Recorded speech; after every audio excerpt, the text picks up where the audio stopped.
Tonight, this prayer is for the woman who has been strong for too long. For the woman who kept going when she wanted to stop. For the woman who held herself together because others needed her to. For the woman who kept showing up, kept answering, kept helping, kept carrying, even when some quiet part of her was already tired. For the woman who looks fine to other people, but knows that inside something has been stretched thin for a long time. If that is you tonight, stay here. You do not need to perform strength here. You do not need to sound impressive here. You do not need to hold yourself together here. Tonight, God is not asking you to keep being the strong one. He is inviting you to rest. He is inviting you to come down from the inner place where you have been standing guard. He is inviting you to stop bracing. He is inviting you to let him care for the woman who has been caring for everyone else. Maybe that is the deepest reason you are tired tonight. Not only because life has been hard, but because you have been strong inside that hard life for so long. And maybe no one has fully seen the cost. The cost of holding your emotions in place. The cost of staying steady. The cost of carrying other people in your heart. The cost of being dependable. The cost of staying useful while quietly becoming exhausted. But God sees that cost. He sees the part of you that no one claps for. He sees the strength that looked admirable on the outside, but expensive on the inside. He sees the woman beneath the functioning. And tonight, he is near to her. Tonight, this is not just a prayer for sleep. This is a prayer for release. This is a prayer for the woman who has been strong too long. This is a prayer for the woman whose body lies down, but whose soul does not know how to come down. This is a prayer for the woman who has forgotten what it feels like to be held, because she has spent so long holding everyone else. So breathe now. Slowly. You do not have to be strong for this moment. You do not have to carry anything into the next few minutes. You do not have to keep proving that you can handle it.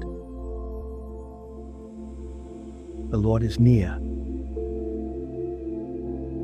And tonight, He will meet you, not in the part of you that performs strength, but in the part of you that is finally ready to rest. Stay here with me. Let the room grow quiet around you. Let your breathing slow a little. Let your shoulders soften if they can. And let your heart hear this before anything else tonight. You do not need to be the strong one right now. Not for your family. Not for tomorrow. Not for your past. Not for your fears. Not even for yourself. You do not need to be the strong one for the next few moments. Maybe all day long you have been carrying things that never made it into words. Responsibilities. Emotional weight. Hidden sadness. Mental lists. Family concern. Pressure that no one else fully sees. And because you carried them well enough to keep moving,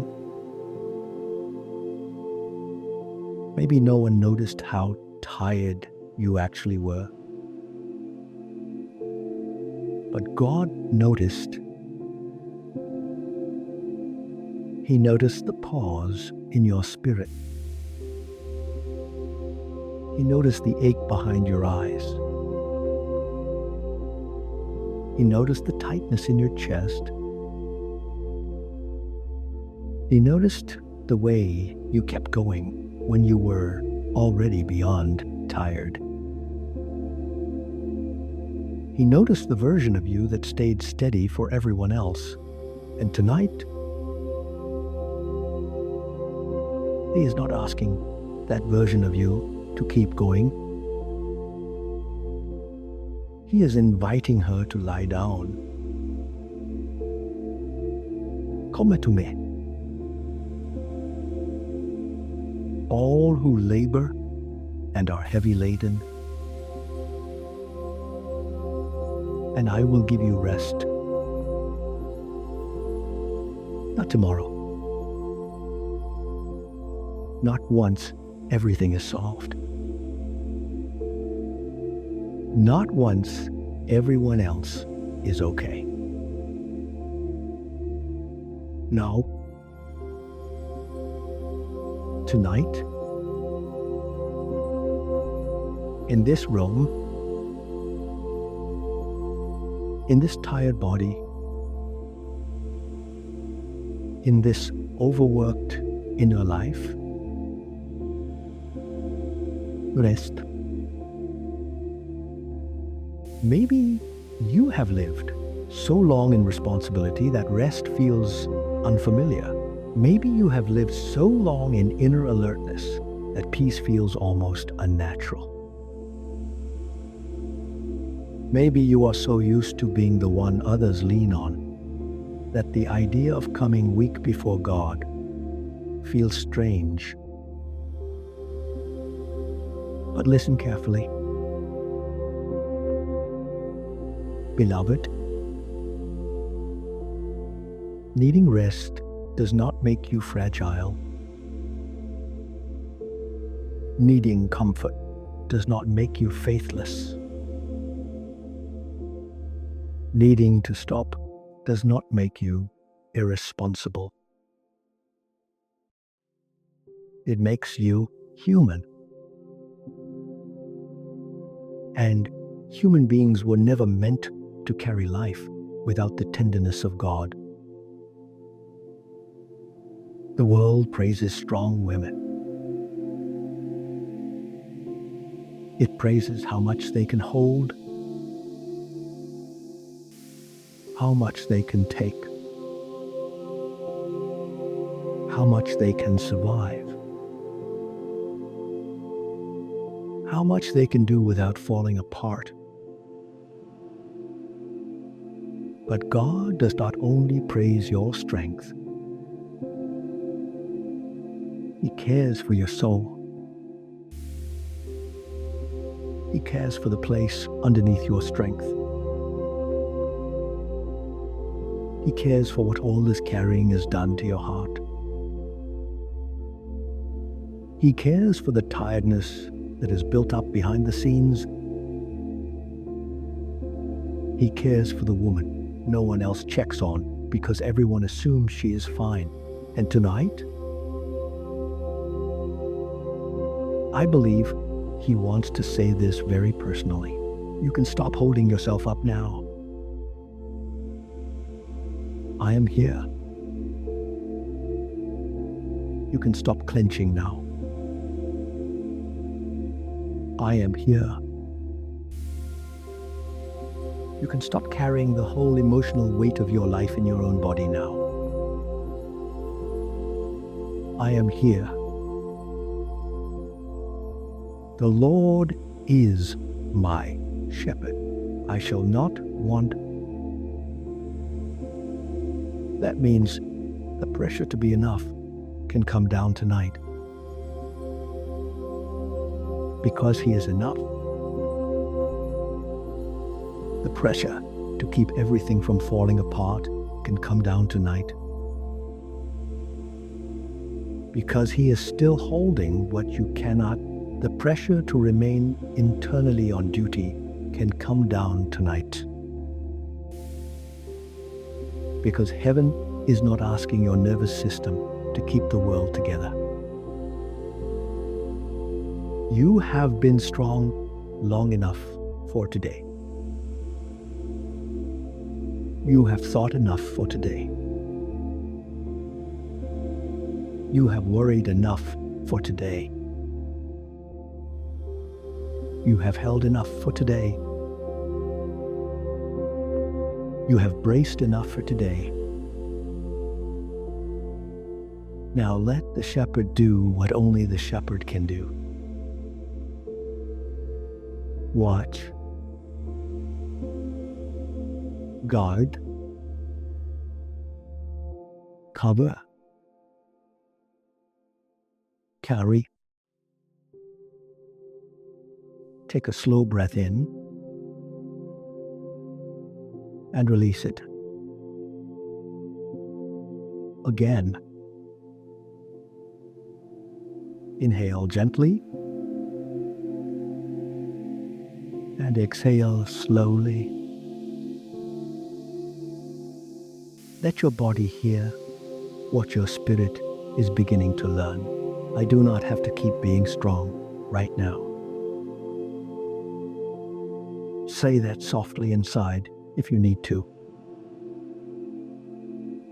I do not have to keep being strong right now.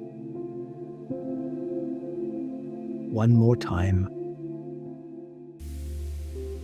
I do not have to keep being strong right now. Tonight, your value is not in your usefulness. Tonight, your safety is not in your striving. Tonight, your peace is not in your ability to keep holding on. Tonight, your peace is in the presence of God, and His presence does not demand performance. His presence allows collapse without shame. His presence allows truth. His presence allows weakness. His presence allows the woman who has held it together all day to finally stop. Lord, tonight I bring you the version of me that is tired of being strong. The version of me that keeps going because life does not stop. The version of me that has been needed by many, but cared for by few. The version of me that still functions, but is quietly worn down. I bring her to you, not polished, not composed, not pretending, just tired. And I ask you to hold her gently tonight. Let your peace come where pressure has lived. Let your rest come where striving has lived. Let your tenderness come where exhaustion has built up for too long. I do not want to be strong by force tonight. I want to be held by grace. Beloved, this is where rest begins. Not when life finally becomes easy. Not when demands disappear. But when the strong woman in you realizes she no longer has to hold herself upright before God, He will hold you tonight. And as that truth begins to soften the places that have stayed tense too long, we are going to move deeper into something many strong women rarely know how to do. Come down from inner alertness. There is a kind of tiredness that sleep alone does not fix. It is the tiredness of staying inwardly alert for too long, of being on call inside yourself, of never fully coming down, of always listening for the next problem, the next message, the next emotional shift, the next responsibility, the next thing someone forgot, the next thing that might go wrong. And when a woman lives like that for too long, even rest begins to feel unfamiliar. Her body lies down, but something inside her is still standing, still listening, still scanning, still bracing, still trying to stay ahead. Maybe that is you tonight. Maybe your body is asking for sleep, but your inner world still feels like it is on duty. Maybe the day is over, but your nervous system has not gotten the message. Maybe your mind is not even racing loudly tonight. maybe it is simply hovering, watching, preparing, remaining ready. That kind of exhaustion is deep, because it is not only about what happened today, it is about how long you have been living like this, how long you have carried tension as if it were responsibility, how long you have confused inner alertness with love, how long your body has been told that if it relaxes, something important might be missed. But beloved,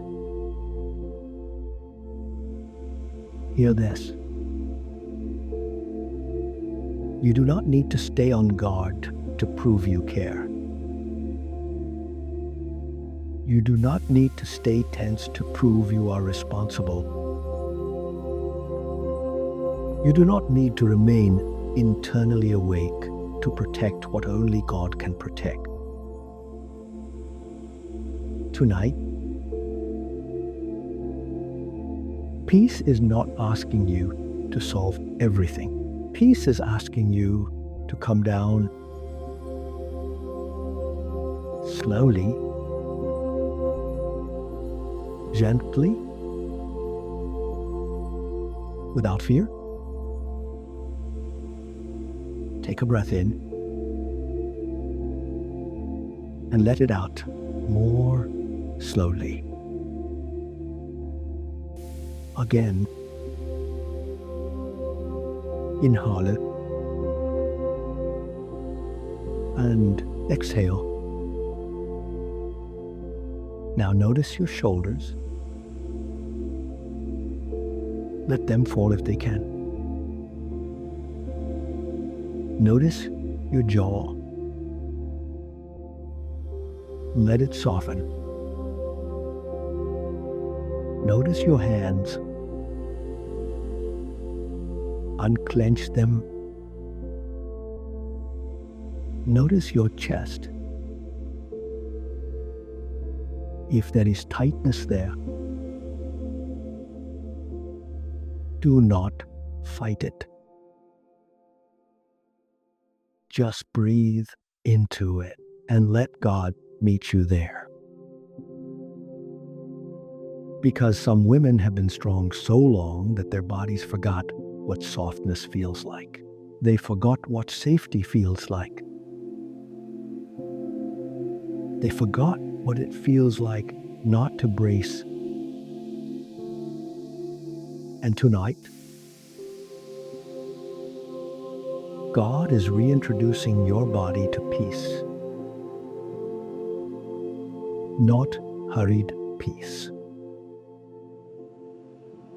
Not forced peace, but gentle peace.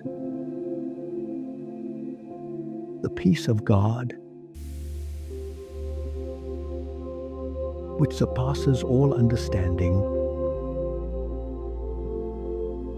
will guard your hearts and your minds in Christ Jesus. Guard. That means you can step down from watch. That means you can stop mentally patrolling every corner of tomorrow. That means you can stop listening for every possible threat. That means the pressure to remain on alert can begin to loosen now. Peace is standing where you have been standing. Peace is watching where you have been watching. Peace is covering what you have been trying to cover. And because peace is active, You do not need to be. Maybe this is hard for you. Maybe if you are honest, part of you does not know how to rest without guilt. Maybe part of you thinks, if I come down, everything will become vulnerable. If I stop scanning, something will be missed. If I relax, I am failing the people who need me.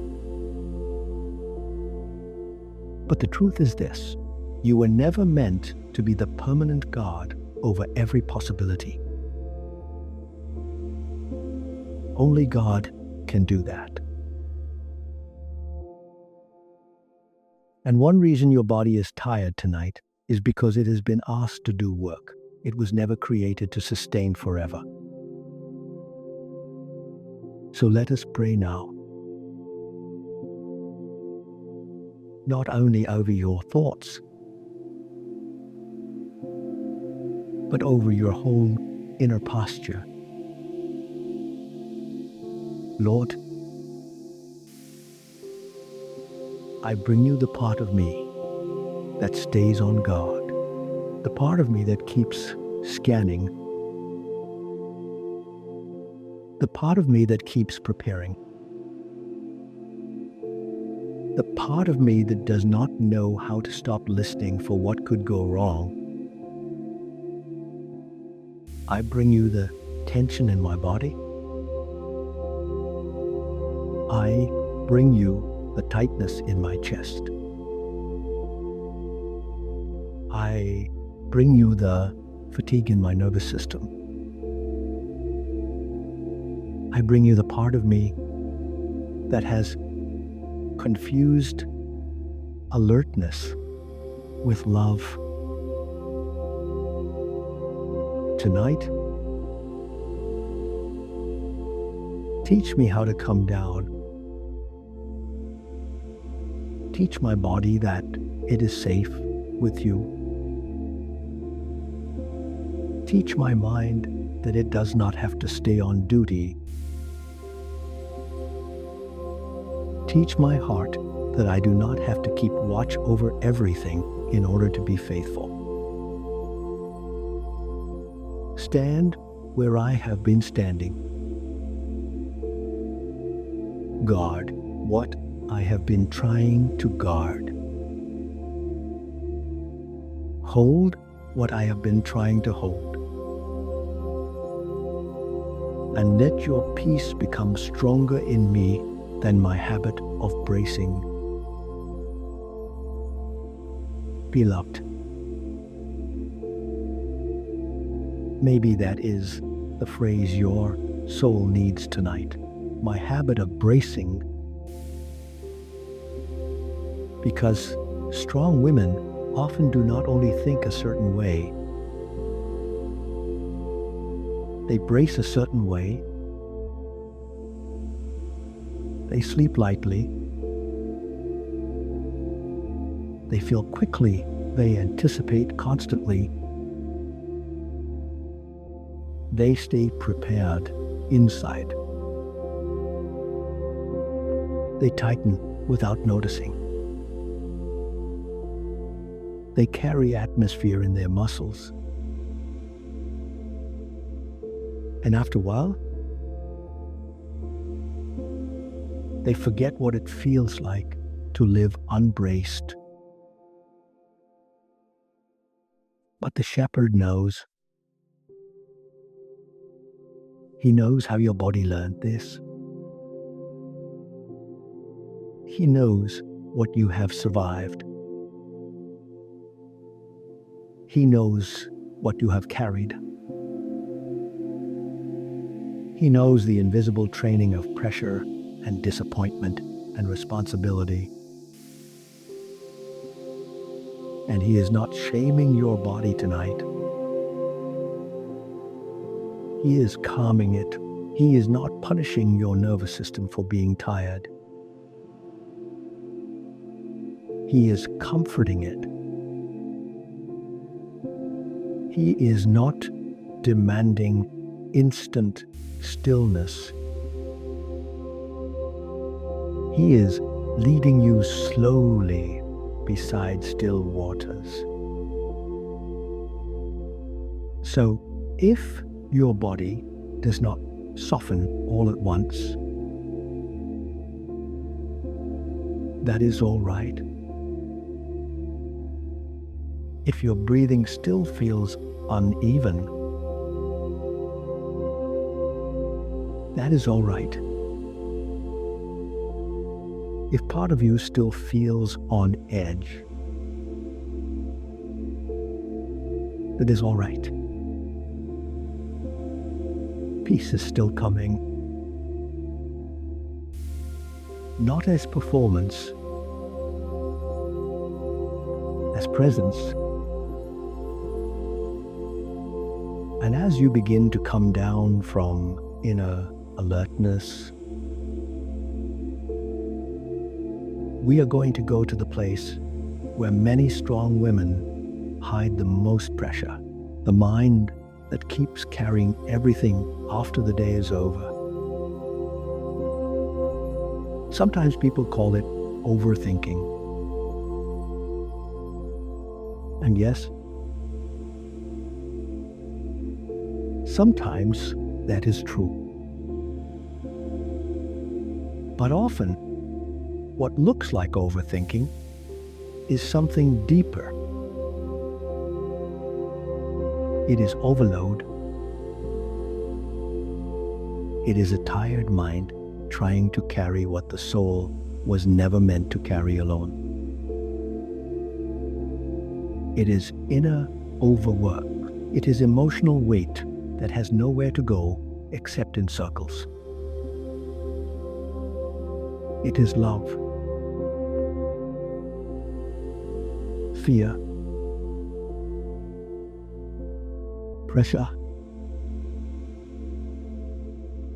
responsibility, grief,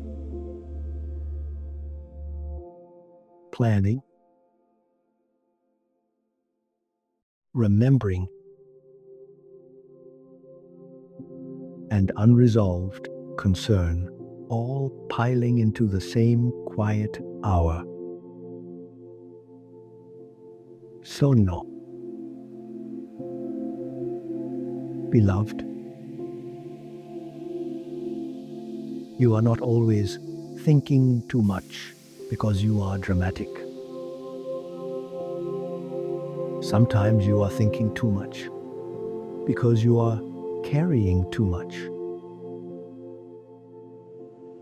That difference matters because shame says something is wrong with me. But truth says I have been overloaded. Shame says, why can't I just turn this off? But truth says, my mind has been working overtime because my life has been heavy. And tonight, I want to help you put the right name on what hurts. You are not only dealing with noise, you are dealing with load, the load of everyone you remember, the load of everything still unfinished, the load of relationships, the load of emotional labor, the load of the future. the load of being the one who notices, the load of being the one who keeps things moving, the load of carrying what other people do not even realize is being carried. Of course, your mind is tired. Of course, your thoughts keep circling. Of course, sleep feels hard when your inner world has become a storage place for so much unresolved weight. But listen carefully. The answer is not to shame yourself for the symptom. The answer is to let God touch the burden underneath it. Come to me, all who labor and are heavy laden, and I will give you rest. Heavy laden. That is such an honest phrase. Loaded down, weighted inside, carrying more than is visible, trying to walk while something in you is already overfull. If that is you tonight, then this prayer is not asking you to pretend your mind is calm. It is inviting you to stop carrying alone. Maybe you replay because you care deeply. Maybe you plan because you are afraid to miss something. Maybe you revisit because you wish you could repair what hurt. Maybe you keep circling because you do not know where else to place the burden. But tonight there is somewhere else to place it. At the feet of Jesus. Not as a poetic idea, as an actual release. A real handoff. A true surrender. Because you do not need to keep every burden alive in your head in order for it to matter. You do not need to keep every person in mental reach in order to love them well. You do not need to keep every fear active in order to be prepared. You do not need to keep every concern spinning in order for God to remember it. He remembers even what you release. Maybe that is the phrase you need tonight. He remembers even what I release. Say that softly if it helps. He remembers even what I release. Again, He remembers even what I release. What a strong woman often struggles to believe is that letting go is not neglect. Releasing is not carelessness. Resting is not abandonment. It is trust. Trust that God does not forget what you stop gripping. Trust that God can guard what you stop rehearsing. Trust that God can hold what you stop carrying mentally all night long. And maybe your mind has become so used to holding burdens that it does not know what to do without them. Maybe stillness feels exposed. Maybe release feels risky. Maybe rest feels irresponsible.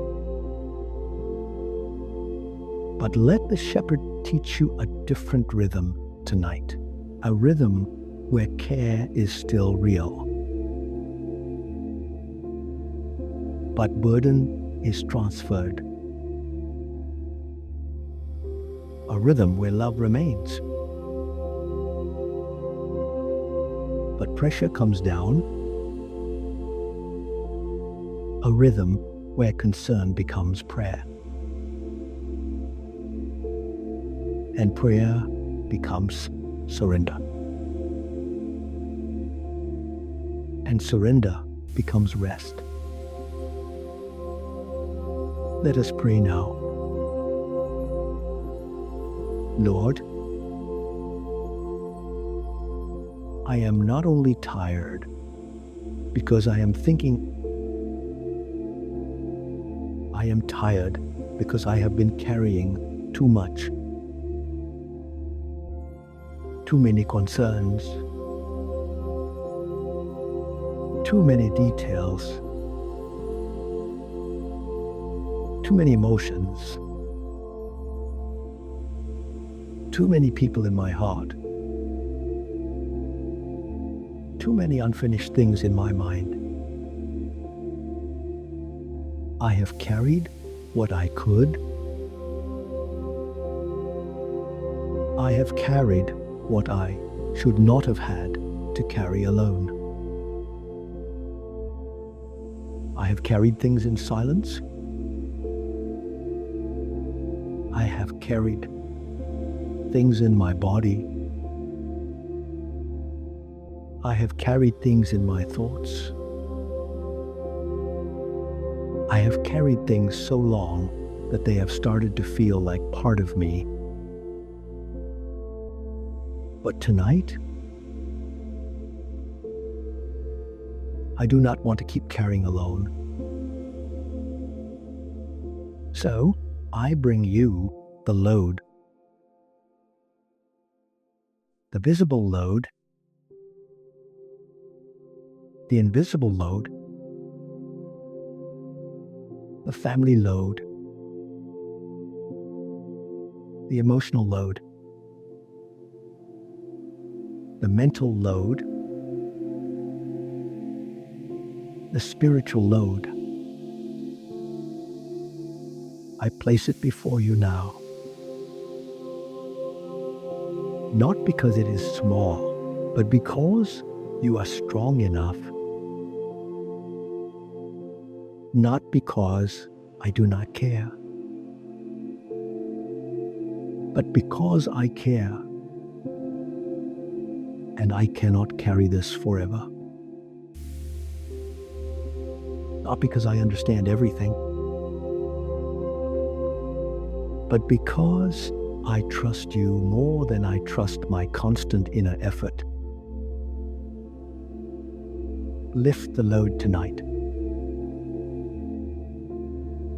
Lord, not all of life at once, but enough that my soul can breathe again. Enough that my mind can stop circling. Enough that my body can stop racing. Enough that the woman inside me, who has been carrying too much, can finally begin to rest. Beloved, maybe tonight the miracle is not that every burden disappears. Maybe the miracle is that you no longer carry them alone. Maybe the miracle is that the load in your chest begins to shift. Maybe the miracle is that your thoughts stop sounding like a crowded room and start making space for the presence of God. Maybe the miracle is that the strong woman in you finally realizes, I can release this without losing love. I can rest without failing. I can stop carrying without becoming careless. I can let God hold what I have held too long. And that is where real rest begins. Not at the surface of thought, at the deeper place of burden. So take a breath again. Inhale it. And exhale. Let one burden come down. Then another. Then another. You do not need to empty your life tonight. You only need to stop gripping it so tightly. Because the hands of God are stronger than yours. And from here, we can go even deeper still into the shepherd's voice. Into the place where your soul remembers that you were never meant to be the source. Only the one who stays near the source. Now, let us go deeper. Deeper than the thoughts. Deeper than the tension. Deeper than even the burdens you have been carrying. Let us go to the place where many strong women quietly become exhausted without knowing why. The place where they begin to live as if everything depends on them. Not because they want control in a proud way, but because life has trained them to stay ready. To remember. To anticipate.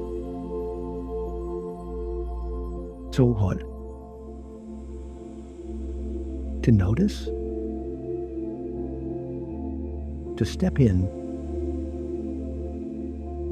To carry what others drop? To keep things moving when no one else sees what is stalling? And after a while, something subtle begins to happen. Responsibility starts to feel like identity. Being needed starts to feel like worth. Holding everything together starts to feel like purpose. And the woman who was only trying to love well slowly becomes tired in her soul. Because she has started living as if she must be the source of peace, the source of steadiness, the source of emotional support, the source of the covering,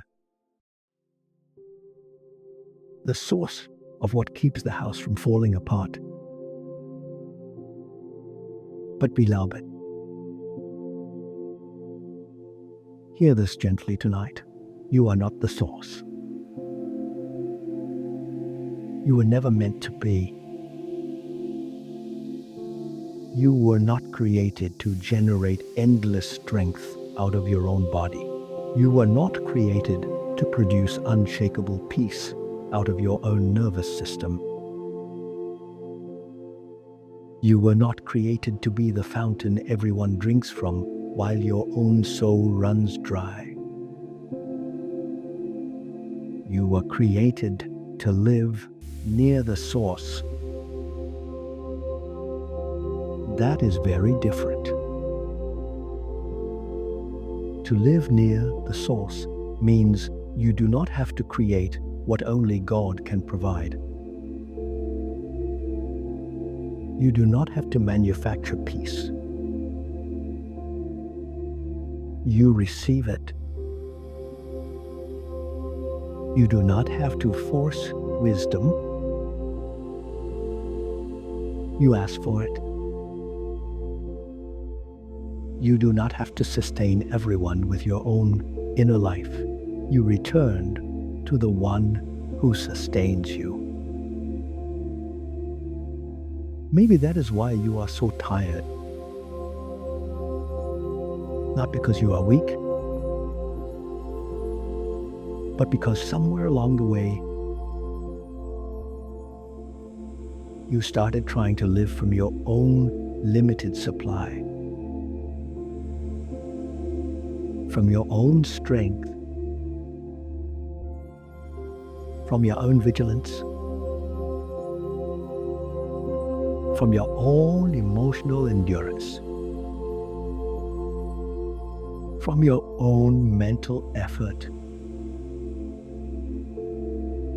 And that will wear any soul down,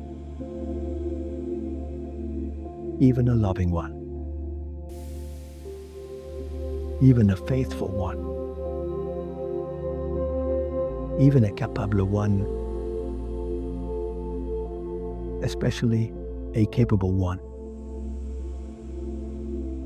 Because capable women are often given more,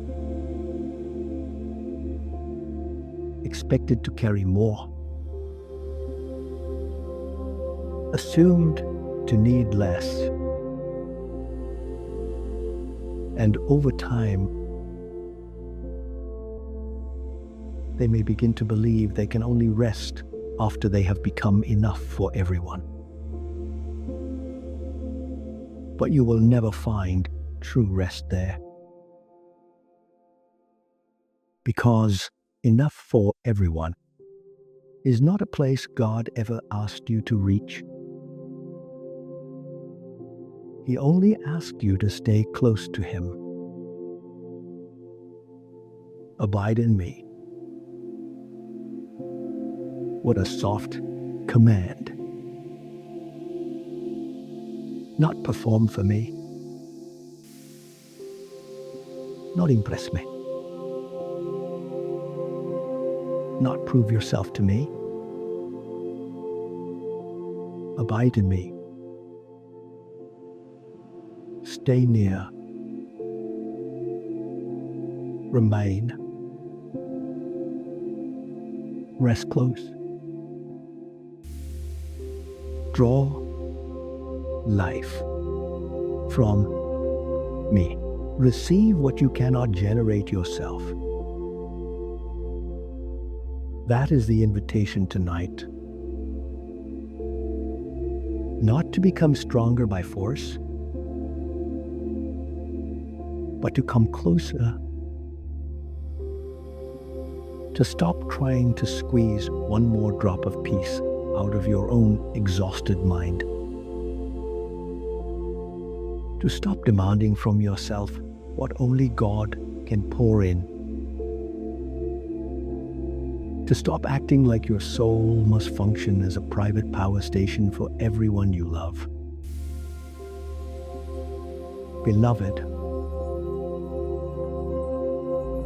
you do not have that kind of power. And that is not a failure. That is creatureliness. That is humanity. That is why you need the shepherd.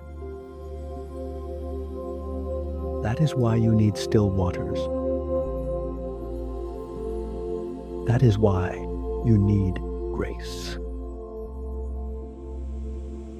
Maybe some part of you is relieved to hear that, and maybe another part resists it. Because if you are not the source, then you cannot control the outcome. If you are not the source, then you must release more than is comfortable. If you are not the source, then you must stop gripping so tightly. If you are not the source, then you must trust. And trust can feel vulnerable to a woman who has been disappointed, stretched, overused, or left carrying too much. Trust can feel like risk. Trust can feel like stepping out of duty and into dependence. But beloved, dependence on God is not weakness. It is alignment. It is your soul coming back into right order. It is the tired woman in you remembering, I'm not God. I do not have to be. I am loved even when I am limited. I am safe even when I am not the source. I am the vine, you are the branches. Branches do not shame themselves for not being the vine. Branches do not produce life apart from the vine. Branches stay connected. They receive, they remain, they draw. They live from what flows into them. And maybe tonight, your soul needs permission to stop trying to be the vine, to stop trying to generate all the life, all the wisdom, all the steadiness, all the peace, all the answers from inside yourself. You are the branch. Stay near, draw life, receive, rest in connection. There is such mercy in that. Because strong women often know how to give, but not always how to receive. They know how to notice, but not always how to be noticed. They know how to keep others steady, but not always how to be steadied. They know how to remain useful, but not always how to remain connected. So tonight, God is calling you back. Not first to more output, but to deeper nearness. near enough to breathe again, near enough to stop performing, near enough to let your soul be replenished, near enough to remember that your strength was never meant to be self-created. Come to me. Abide in me. Stay with me. Rest in me. What if tonight, instead of trying to fix yourself, you simply came close? What if tonight, instead of trying to force your mind into silence, you let your soul lean? What if tonight, instead of trying to become stronger, you became more dependent? What if tonight, instead of standing over your life like its weary manager, you lay down beside the shepherd like a daughter who belongs there? That is not passivity. That is peace. That is not giving up. That is returning.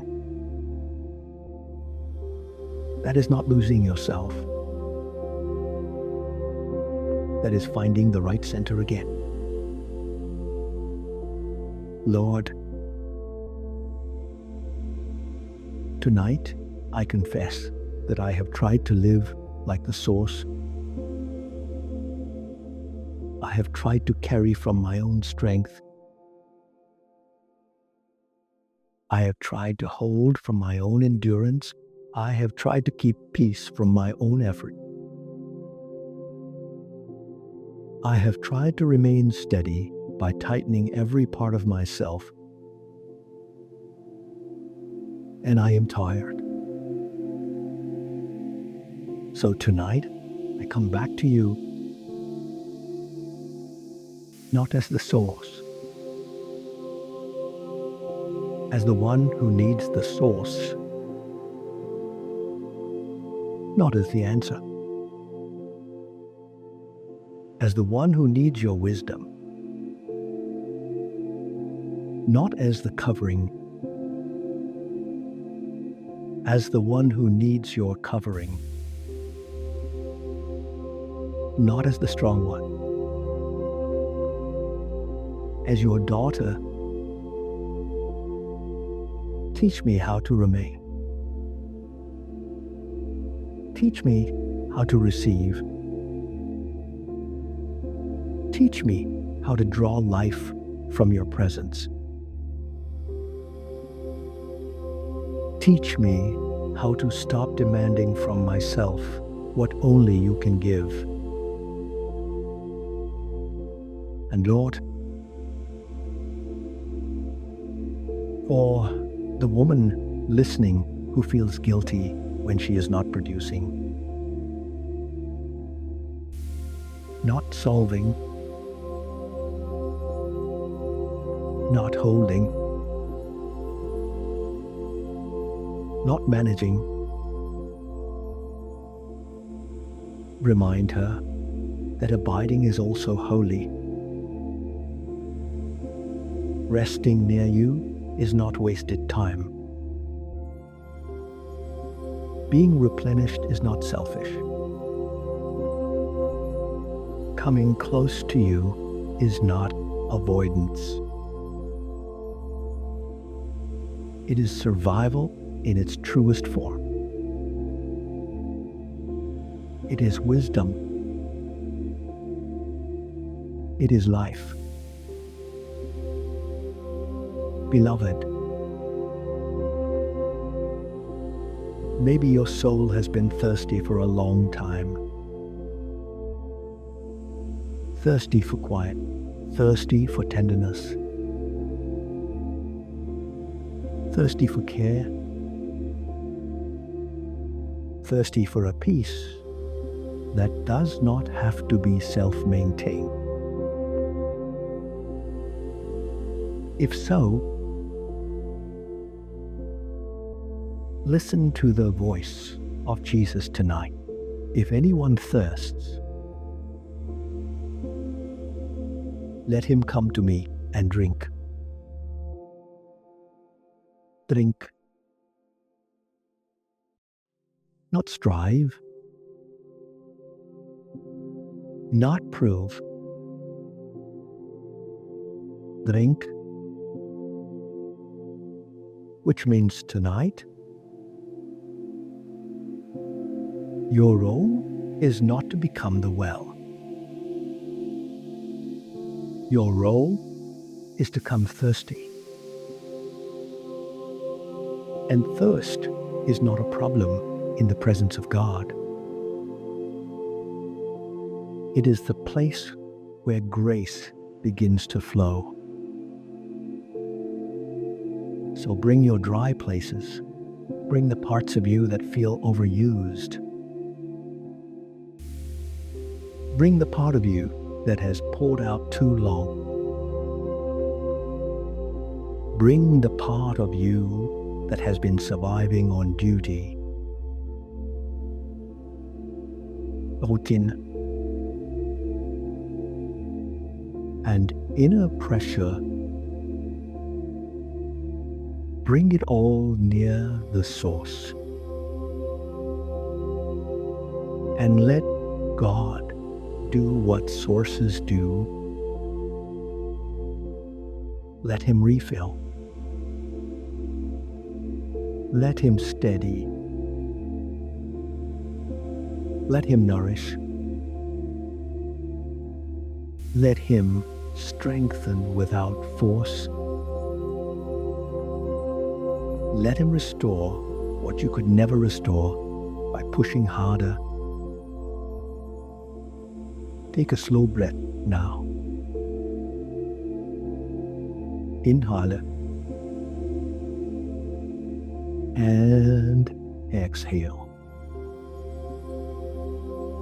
You do not have to be the source tonight.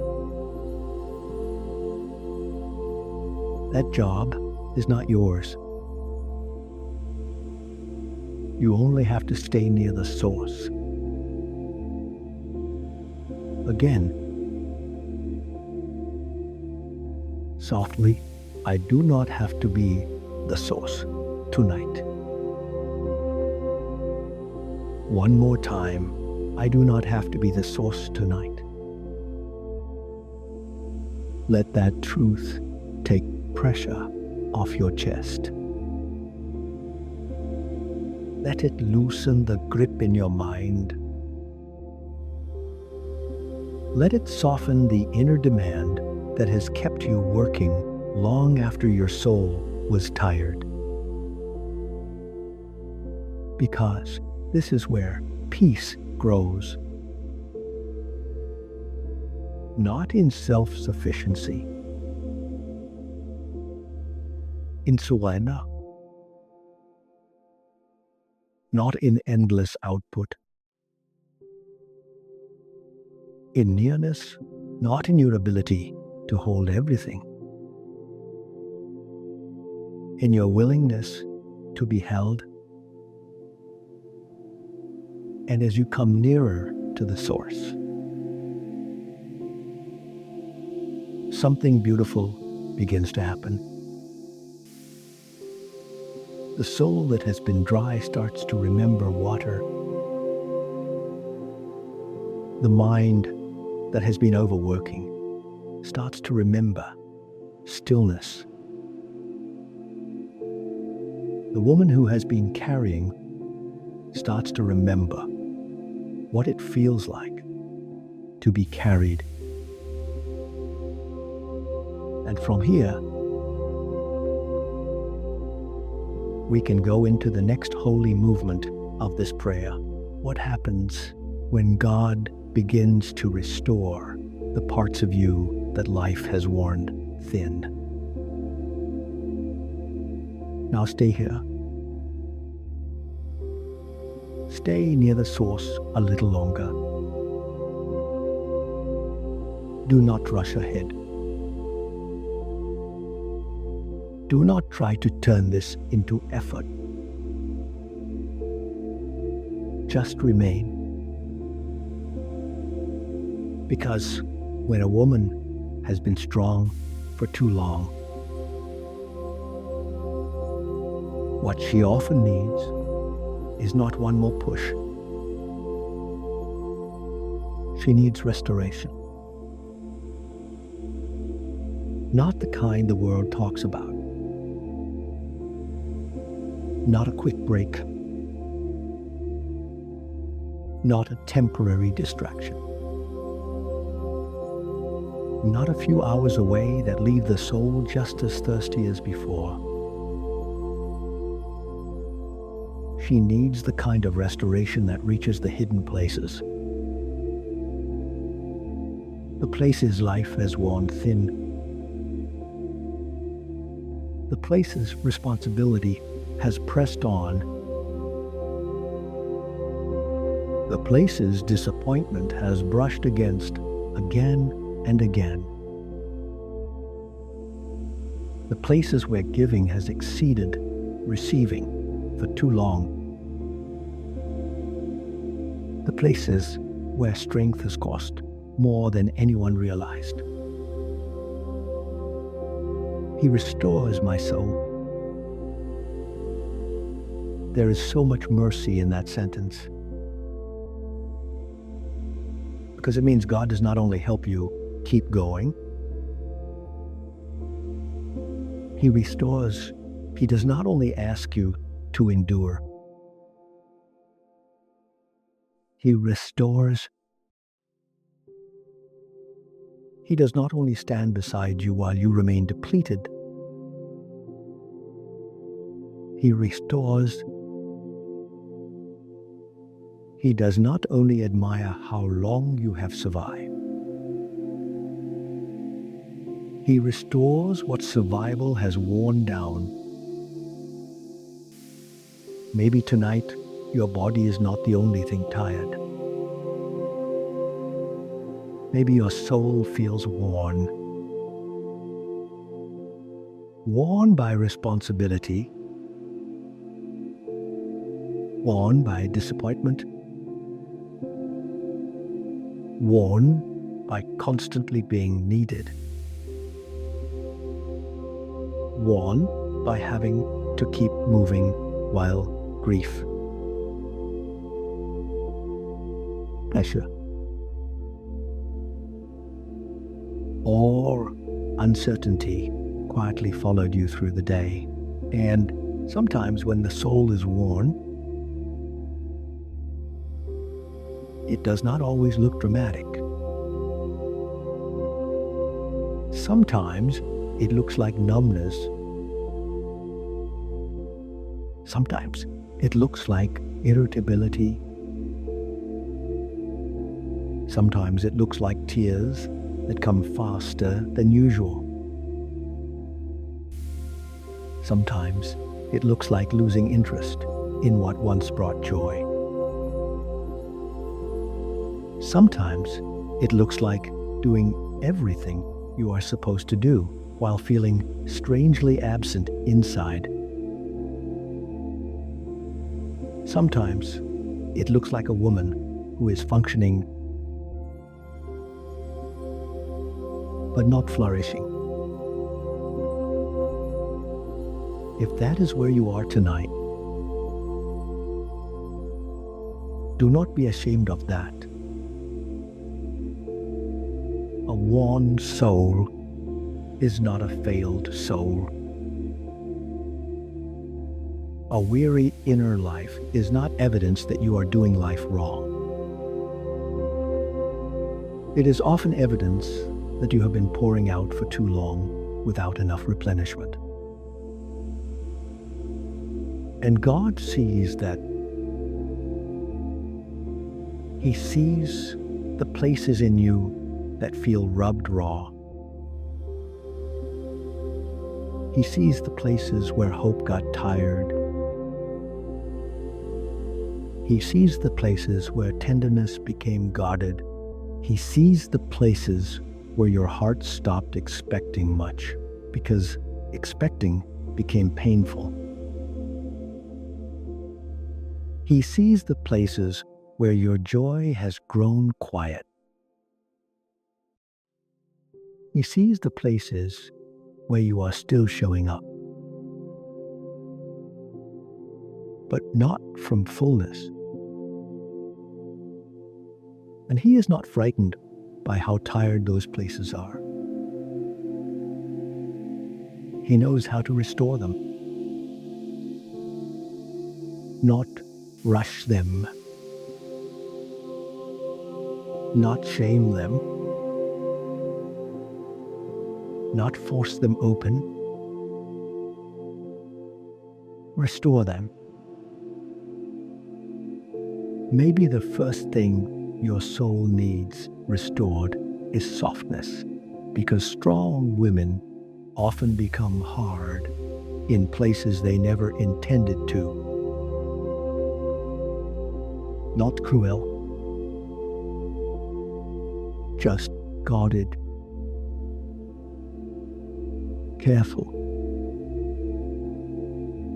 tight, protected.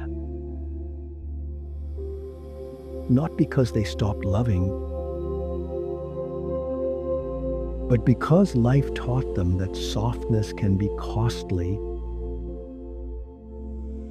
So they stay useful. They stay reliable. They stay moving. But somewhere inside, gentleness becomes harder to access. If that is true of you, tonight I pray God restores softness in you. Not softness that makes you easy to wound.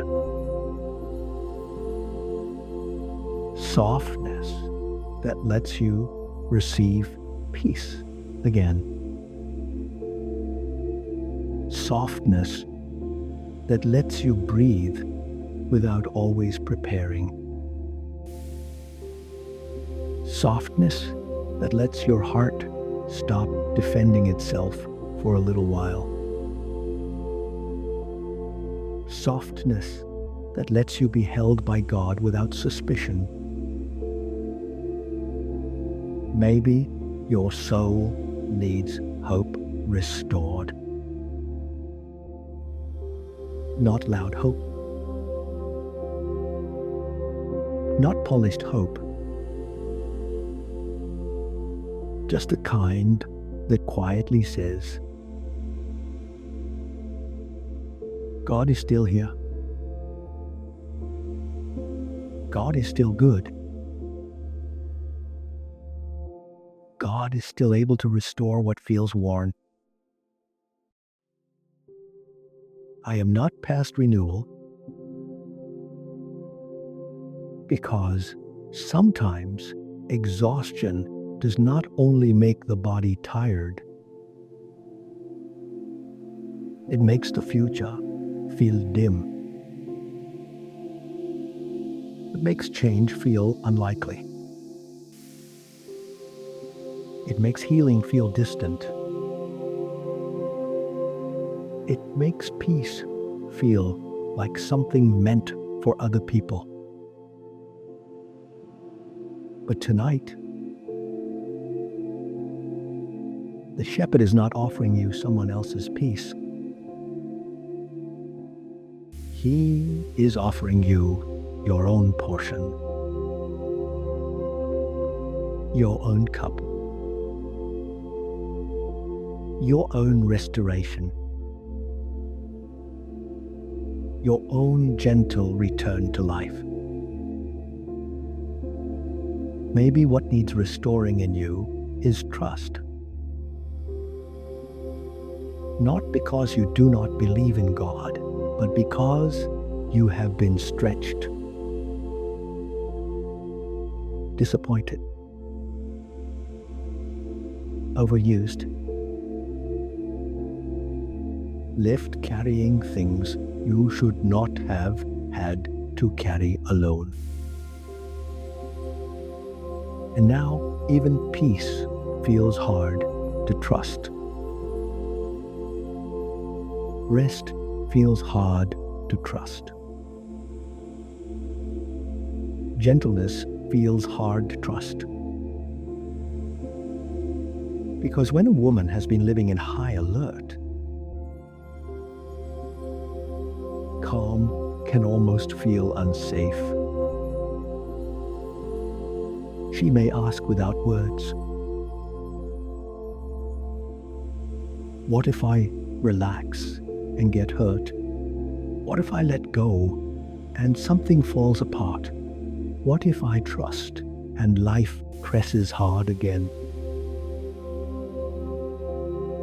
Beloved,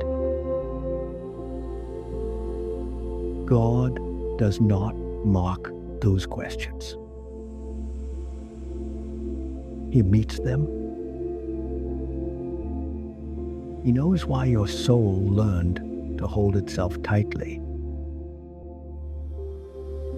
He knows what formed the tension. He knows what disappointments made you brace. And He knows how to restore trust without forcing you beyond what your tired heart can carry. He restores my soul. That means even the parts of you that feel thin can be restored. The part of you that no longer feels fresh. The part of you that is tired of being needed. The part of you that secretly wants someone to notice how much you have given. The part of you that does not want more advice, more pressure, more expectations. The part of you that simply wants to be renewed. Restored women do not appear overnight. Restoration is often gentle, slow, layer by layer. Like water returning to dry ground. Like breath returning to a tight chest. Like morning light returning to a room that stayed dark all night. So, do not despise slow restoration. Do not reject it, because it is not dramatic enough. God often heals tired souls quietly. He heals them through gentleness, through presence, through truth repeated long enough to sink beneath survival mode. Through nights like this, where no crowd is watching, no one is applauding. And yet, something inside is slowly becoming alive again. Lord, restore what life has worn thin in me. Restore the parts of me that have survived, but not breathed. Restore the places where I have become guarded. Restore the tenderness I have lost contact with. Restore the hope that grew dim. Restore the trust that has become tired. Restore the joy that has gone quiet. Restore the inner life that has been overused by worry, pressure, and responsibility. Restore the part of me that has kept showing up while secretly running on empty. Restore my soul. And Lord, do not restore me harshly. Do not rush what is tired. Do not force open what has closed for protection. Restore me gently. Restore me kindly. Restore me in the pace my weary heart can receive. Restore me with your voice. Restore me with your presence. Restore me in the dark, where no one else sees the need but you do. Beloved, maybe what your soul needs most tonight is not to be pushed back into strength.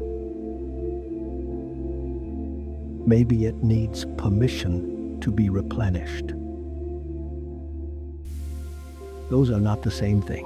Being replenished is different from being told to keep going.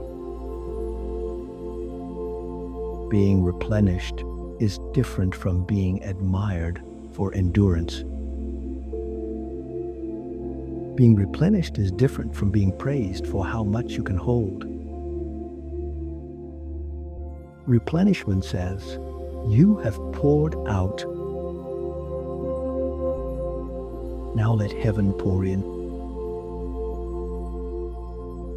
And you do not need to feel guilty for needing that. Branches do not apologize for needing the vine. Dry ground does not apologize for needing rain. Tired souls do not need to apologize for needing restoration.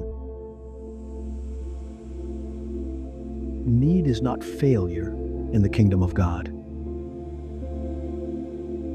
Need is where grace comes close. So if you feel the ache of need tonight, let it speak honestly, not with shame, with truth. Lord, I need your restoring. I need your quiet. I need your gentleness. I need the parts of me that have grown thin to be touched by your peace. I need the pressure in me to come down. I need the weariness in me to be met. I need the places in me that have become hard to be softened again. And if you do not know exactly what needs restoring, that is all right too. God knows. He knows whether your weariness is more emotional, more spiritual, more physical, or all three braided together. He knows which disappointments still echo. He knows which responsibilities have taken too much He knows where your smile has covered sorrow. He knows where your strength has hidden depletion. He knows. So tonight,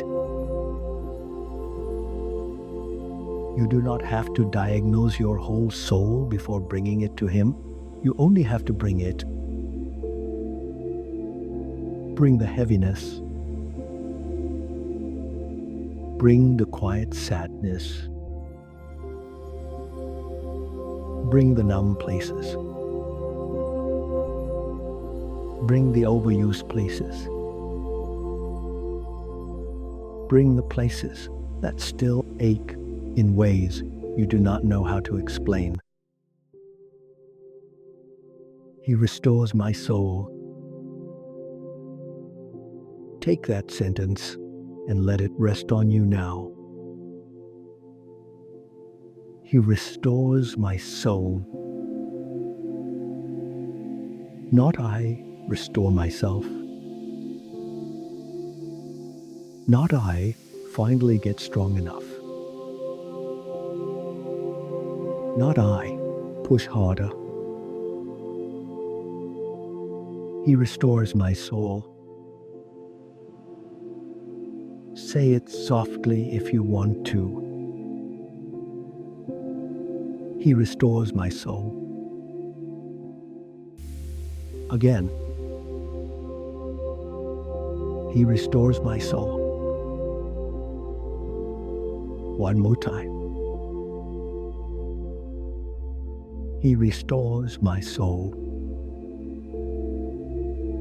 Let that become a place to lie down. Let that become a pillow for the tired parts of you. Let that become a covering over the places that have been overworked for too long.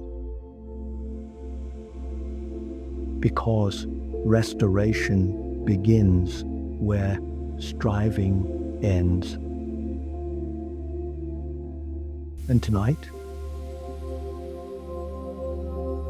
striving is ending. Not all of life, just this battle to keep yourself going without being renewed. That battle can end here. That pressure can come down here. This is not the night for proving your endurance. This is the night for receiving what your shepherd delights to give. Still waters, green pastures,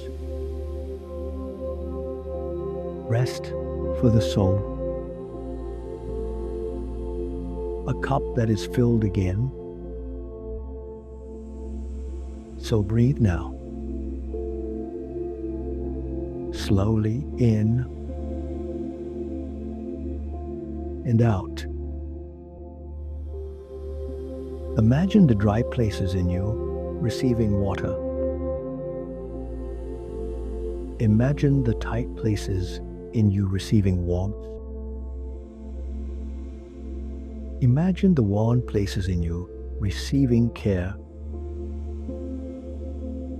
Imagine the places in you that have only known pressure beginning slowly to know peace. That is what the shepherd does. He does not only lead tired women, he restores them. And as that restoration begins to touch the places in you that have been worn by life, we are going to move next into something many tired women carry with them into the night without even realizing it. The guilt, the self-pressure, the quiet feeling that they should be handling everything better than they are. Now, let us go to another place many tired women carry quietly. Not the obvious pain, not the loud pain, but the inner pressure that whispers even when the room is dark and the day is over. The pressure that says, you should have done more. You should be handling this better. You should not be this tired. You should be stronger by now. You should have prayed more. You should not need this much comfort. You should be able to carry this without feeling so worn down. Sometimes exhaustion is not only made heavier by responsibility, sometimes it is made heavier by self-pressure, by the way you speak to yourself when no one else is listening, by the standards you hold yourself to, by the guilt that follows you into bed, by the quiet feeling that you are somehow falling short, even after doing all you could. Maybe you know that feeling. You lie down, but your spirit does not rest, because some part of you is still standing in judgment over your own heart. Reviewing, measuring, comparing, accusing, not always with dramatic words, sometimes just with a constant heaviness. A constant sense that you are not quite enough, not quite doing enough, not quite praying enough, not quite calm enough, not quite faithful enough, not quite strong enough.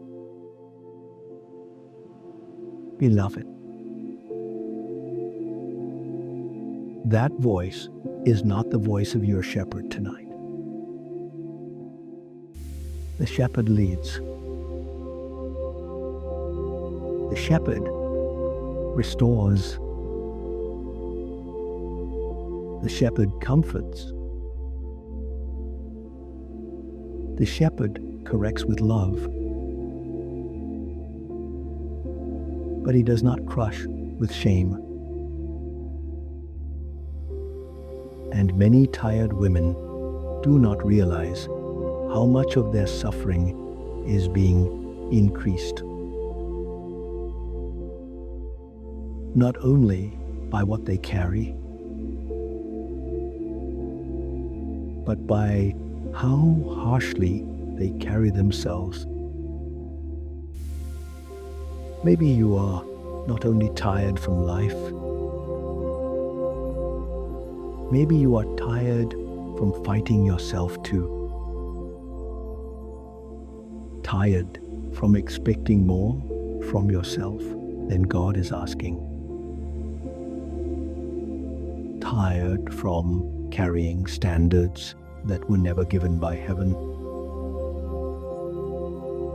Tired from speaking to yourself with a hardness that God Himself is not using toward you. Tired from turning every weakness into evidence against yourself. Tired from treating your weariness like a moral failure. But listen to me very carefully. Exhaustion is not sin. Needing rest is not failure.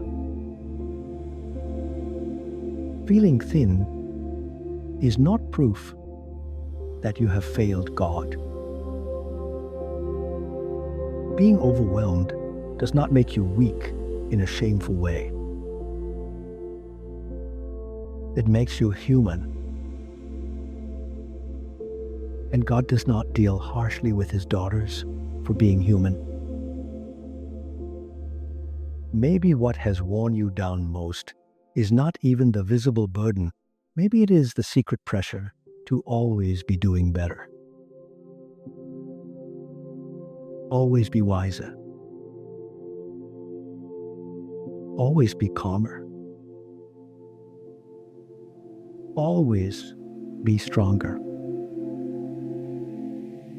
Always be more disciplined. Always be more patient. Always be more grateful. Always be more spiritually together. And after a while,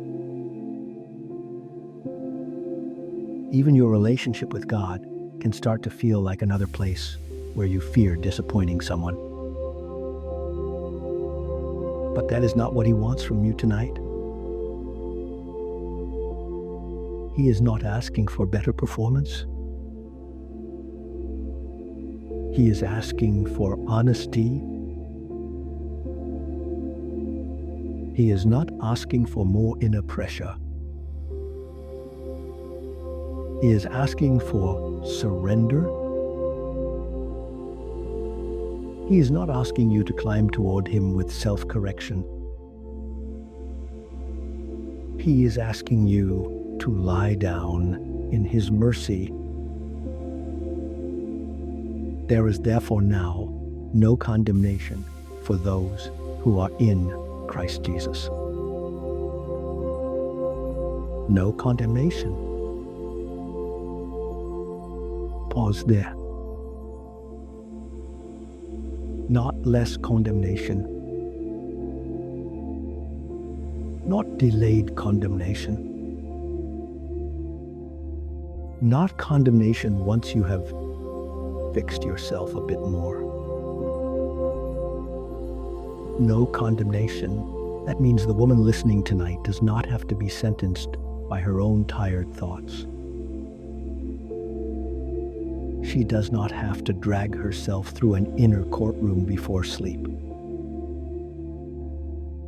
She does not have to replay every shortcoming like evidence. She does not have to carry the emotional punishment of being finite. She does not have to keep proving that she is worth tenderness. No condemnation. And perhaps you need to hear that not only spiritually, but emotionally, you do not have to condemn yourself for being exhausted. You do not have to condemn yourself for needing help. You do not have to condemn yourself for reaching your limits. You do not have to condemn yourself for not being able to hold everything at once. You do not have to condemn yourself for being a woman with a real body, a real mind,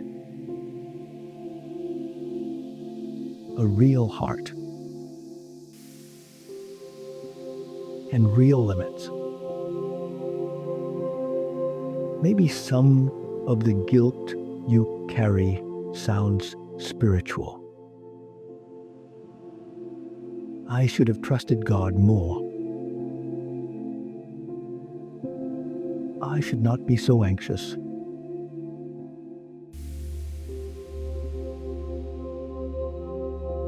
I should be stronger in faith. I should be able to rest better than this. But even these thoughts can become a kind of pressure that keeps you from receiving the very grace you need. Because grace cannot settle where condemnation is constantly shouting. Not because grace is weak, but because condemnation keeps turning your eyes back on yourself, back on your failure, back on your lack, back on your inability, back on your fatigue. Grace turns your eyes back to God, back to His kindness, back to His nearness, back to His mercy, back to His patience, back to His care for tired people. Maybe tonight, the most healing thing God could do is not first remove every burden. Maybe it is to quiet the accusing voice inside you, the voice that has made your burdens heavier than they already were, the voice that says you should have handled this season differently, the voice that says you should not be affected by things so deeply, the voice that says rest is for people who have done enough, the voice that says you need to get yourself together before you are allowed peace. That voice is not the shepherd. The shepherd says, "Come to me." The shepherd says, "I will give you rest." The shepherd says, "My yoke is easy." The shepherd says, "You are mine." The shepherd says, "I know." The shepherd says, "Let me carry what is too heavy for you."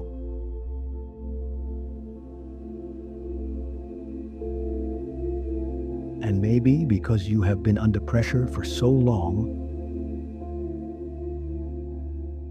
gentleness feels unfamiliar. Maybe mercy feels too soft. Maybe compassion feels like something you would offer others, but not something you know how to receive yourself. If that is true, let tonight become practice. Practice receiving gentleness. Practice receiving mercy. Practice letting God be kinder to you than you have been to yourself. Lord, I bring you the guilt I carry. The guilt that says I should be doing more. The guilt that says I should be stronger. The guilt that says I should be less affected. The guilt that says I should be handling this season better. I bring you the pressure I place on myself. The pressure to get everything right. The pressure to stay steady. The pressure to carry more than I really can. The pressure to keep going even when I am worn thin. And I ask you to lift it off me tonight. Lift the guilt that is not from you. Lift the condemnation that is not from you. Lift the burden of trying to be enough in ways you never asked of me. Teach me the difference between conviction and shame. Teach me the difference between responsibility and self-punishment. Teach me the difference between holiness and harshness, because I do not want to keep carrying a voice inside me that sounds harder than your own. Beloved, that is an important prayer, because many women can recognize pressure from outside themselves, but they are slower to recognize the pressure that has moved inside. The pressure that now speaks in their own voice. The pressure that has become internalized. The pressure that says, do better. Try harder. Do not slow down. You should have known. You should have caught that. You should not need so much. And after a while, they begin treating themselves as if they are a problem to manage, instead of a soul to care for. But tonight, God is not managing you.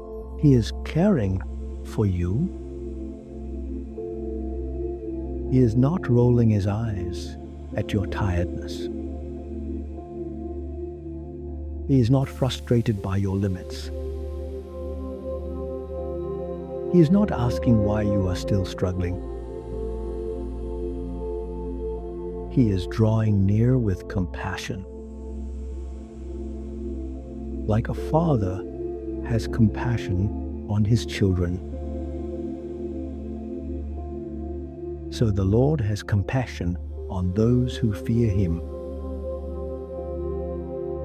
For he knows our frame. He remembers that we are dust. He knows your frame. He remembers your limits.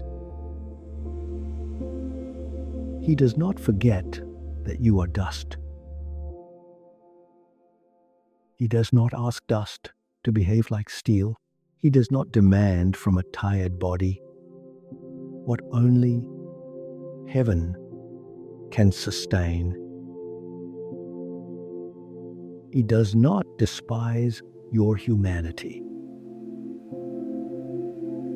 He remembers it with compassion. That may be one of the most healing truths for you tonight. God remembers your limits with tenderness, not annoyance. So perhaps tonight, the invitation is not only to lay down your burdens, it is also to lay down your case against yourself. To stop prosecuting your own tired soul and to stop interpreting every weakness as failure. To to stop assuming that needing rest means you are behind, to stop believing that peace must be earned. You do not need to earn what Jesus already offers. You do not need to punish yourself into becoming worthy of mercy. You do not need to become harsher in order to become holier. The kindness of God leads us. Not cruelty, not self-contempt, not endless inner accusation. So if you have been hard on yourself in this season, let that hardness begin to melt tonight. Not because everything is fine, but because you are safer in mercy than you are in condemnation. Take a slow breath now. Inhale and exhale. As you exhale, imagine the pressure leaving your chest, the pressure to be more, the pressure to be less affected, the pressure to never need, the pressure to be endlessly capable, the pressure to meet every standard, spoken and unspoken. Let it go. You do not need that pressure to become a better woman. You need grace. You need truth. You need rest. You need the shepherd's voice to become louder than the critic in your own mind. So let this be your prayer tonight. Lord, teach me to speak to myself the way you speak to me. Not with indulgence, not with denial, but with truth and mercy together. Teach me not to crush what you are trying to heal. Teach me not to shame what you are trying to restore. Teach me not to call failure what you call weariness. Teach me not to call weakness what you call humanity. Teach me not to demand from myself what you are asking me to surrender. And for the woman listening who has not known how much guilt and self-pressure she has been carrying until this very moment, let there be relief now. Let her realize she can stop. Let her realize she can unclench internally. Let her realize she can come out of the courtroom. Let her realize your love is not waiting on her to win a case against herself. She is already loved. She is already seen. She is already held, and because of that, she can rest. You may still have things to learn. You may still have places to grow. You may still have prayers to pray and burdens to surrender. But tonight is not the night for self-judgment. Tonight is the night for mercy. Tonight is the night for compassion. Tonight is the night for letting your soul lie down somewhere softer than its own standards.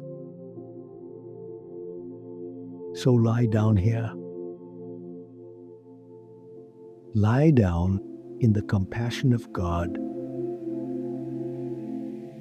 Lie down in the kindness of God. Lie down in the truth that you are not a disappointment to heaven because you are tired. Lie down in the truth that your shepherd knows your frame. Lie down in the truth that grace is not embarrassed by your weakness. And as this compassion begins to quiet the harshness inside you, we are going to move next into something even deeper, the fear that if you really let yourself rest, something will fall apart. Now let us go to one of the deepest fears inside many strong women. Not always spoken, not always obvious, but powerful. The fear that if you really let go, something will fall apart. The fear that if you stop holding everything so tightly, something important will be missed. The fear that if you come down, the whole atmosphere will shift in the wrong direction. The fear that if you rest, you will become careless. The fear that if you soften, you will become vulnerable. The fear that if you stop being the one who keeps watch, no one else will. Maybe that fear has lived in you so long that you no longer notice it as fear. Maybe it just feels like responsibility. Maybe it feels like love. Maybe it feels like wisdom. Maybe it feels like being a good mother,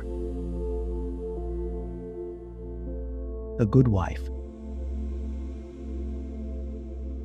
a good daughter, a good woman, a faithful person, but beloved. Sometimes fear disguises itself as responsibility so well that tired women begin serving it without realizing it. They call it staying prepared. They call it being realistic. They call it caring deeply. They call it staying on top of things. But underneath all those names, there is still a trembling question. What happens if I stop? Maybe that question has followed you into this room tonight. What happens if I stop planning? What happens if I stop reviewing? What happens if I stop anticipating? What happens if I stop carrying everyone in my mind? What happens if I stop trying to stay one step ahead? What happens if I stop being the one who holds the emotional tension in place And perhaps the most honest answer inside you is this: I'm afraid something will fall. If that is true, let us not run from it. Let us bring it into the light, because fear loses some of its power when it is named gently before God. Lord, this is what I fear. I fear that if I rest, something will be missed. I fear that if I let go, something will become vulnerable. I fear that if I stop holding all of this internally, life will expose me, my family, my future, or the people I love. I fear that if I come down, I will lose control. There. That is honest. And honesty is holy. Because God does not heal what we keep hiding behind spiritual language. He meets what we bring truthfully to Him. And tonight, if the truth is that rest feels dangerous, then let that truth be spoken. Not to strengthen the fear, but to let the shepherd answer it, because the answer is not. You are silly for feeling this. The answer is not. You should know better by now. The answer is not. Try harder to relax. The answer is presence. The answer is God Himself. Trust in the Lord with all your heart and lean not on your own understanding. There is a reason Scripture keeps inviting tired souls to trust. Because trust is the doorway rest walks through. And what strong women often find so difficult is not work. It is trust. Not because they do not believe in God, but because life has taught them how quickly things can go wrong. Because they have seen what happens when people forget things. They have seen what happens when responsibility drops. They have seen what happens when love is inconsistent. They have seen what happens when life presses hard and no one steps in fast enough. So they quietly decide, somewhere deep inside, I will stay ready. I will stay aware. I will stay tense if I need to. I will keep scanning so I am not caught off guard. And that strategy may have helped you survive something once. It may have protected you in some season. It may have made you capable, alert, responsive, and strong. But what once helped you survive can later keep you from resting. And perhaps tonight, God is not criticizing the strategy. He is inviting you beyond it. Not because He is careless, but because He is faithful. Not because nothing matters, but because He can hold what you cannot. Not because danger does not exist, but because fear is not meant to become your shepherd. The Lord is your shepherd. Not vigilance, not urgency, not control, not the fear that says you must stay mentally awake in order for life to remain stable. The Lord is your shepherd. That means if you lie down, He is still watching. If you soften, He is still covering. If you unclench, He is still holding. If you sleep, He's still gone. That is the truth. Fear resists. Fear wants you to believe that everything depends on your continued tension. But peace tells a different story.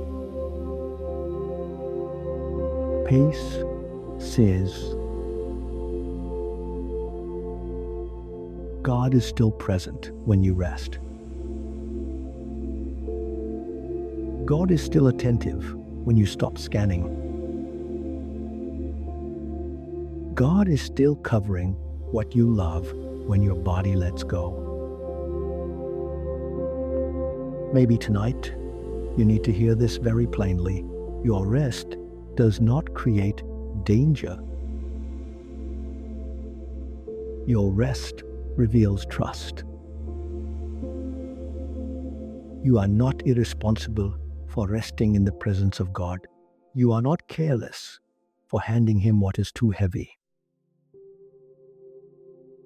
You are not neglecting your life by refusing to mentally rehearse every threat. You are choosing a better refuge, a stronger refuge, a holier Refuge. Because no amount of tension can do what the presence of God can do.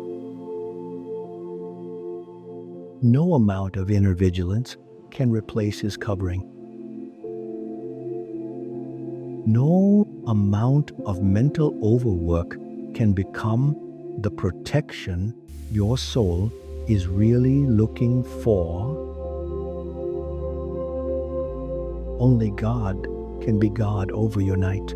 Only God can be God over your family. Only God can be God over your future.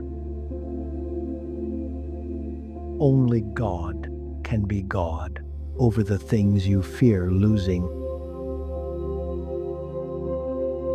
missing, or failing. And tonight, strong woman. The invitation is not to become careless. It is to let God become more central than your fear. That may feel small at first. Maybe tonight you are not ready to release everything. That is all right. You do not have to. You only need to loosen your grip enough to let trust begin. One burden, one fear, one clenched thought, one inner posture, one false sense of responsibility, one quiet belief that says, if I do not stay tense, nothing will hold. Let that belief come into the light tonight, and let God answer it. I will both lie down and sleep in peace. For you alone, O Lord, make me dwell in safety.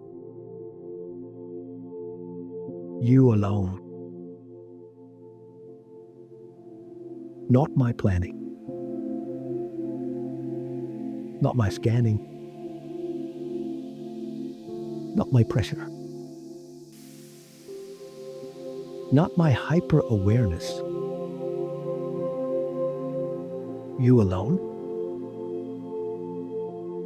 That is such a deep release, because it means safety is not created by your inner effort. It is given by God. Dwelling in safety is not the reward for staying anxious enough. It is the gift of the Lord who watches while his daughter sleeps. Maybe that is why rest has felt so hard. Because somewhere inside, you have been trying to earn safety through vigilance, trying to earn peace through preparedness, trying to earn protection through overwork. But safety is not earned that way. Peace is not earned that way. Rest is not earned that way. They are received in trust. So let us pray now into that fear. Lord, I confess that rest feels risky to me sometimes.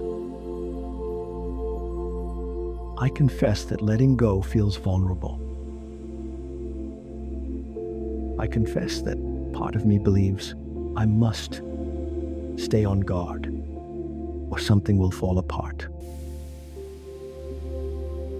I confess that tension has started to feel safer than surrender. I confess that I have trusted my vigilance more than your covering. But tonight, I do not want fear to shepherd me anymore.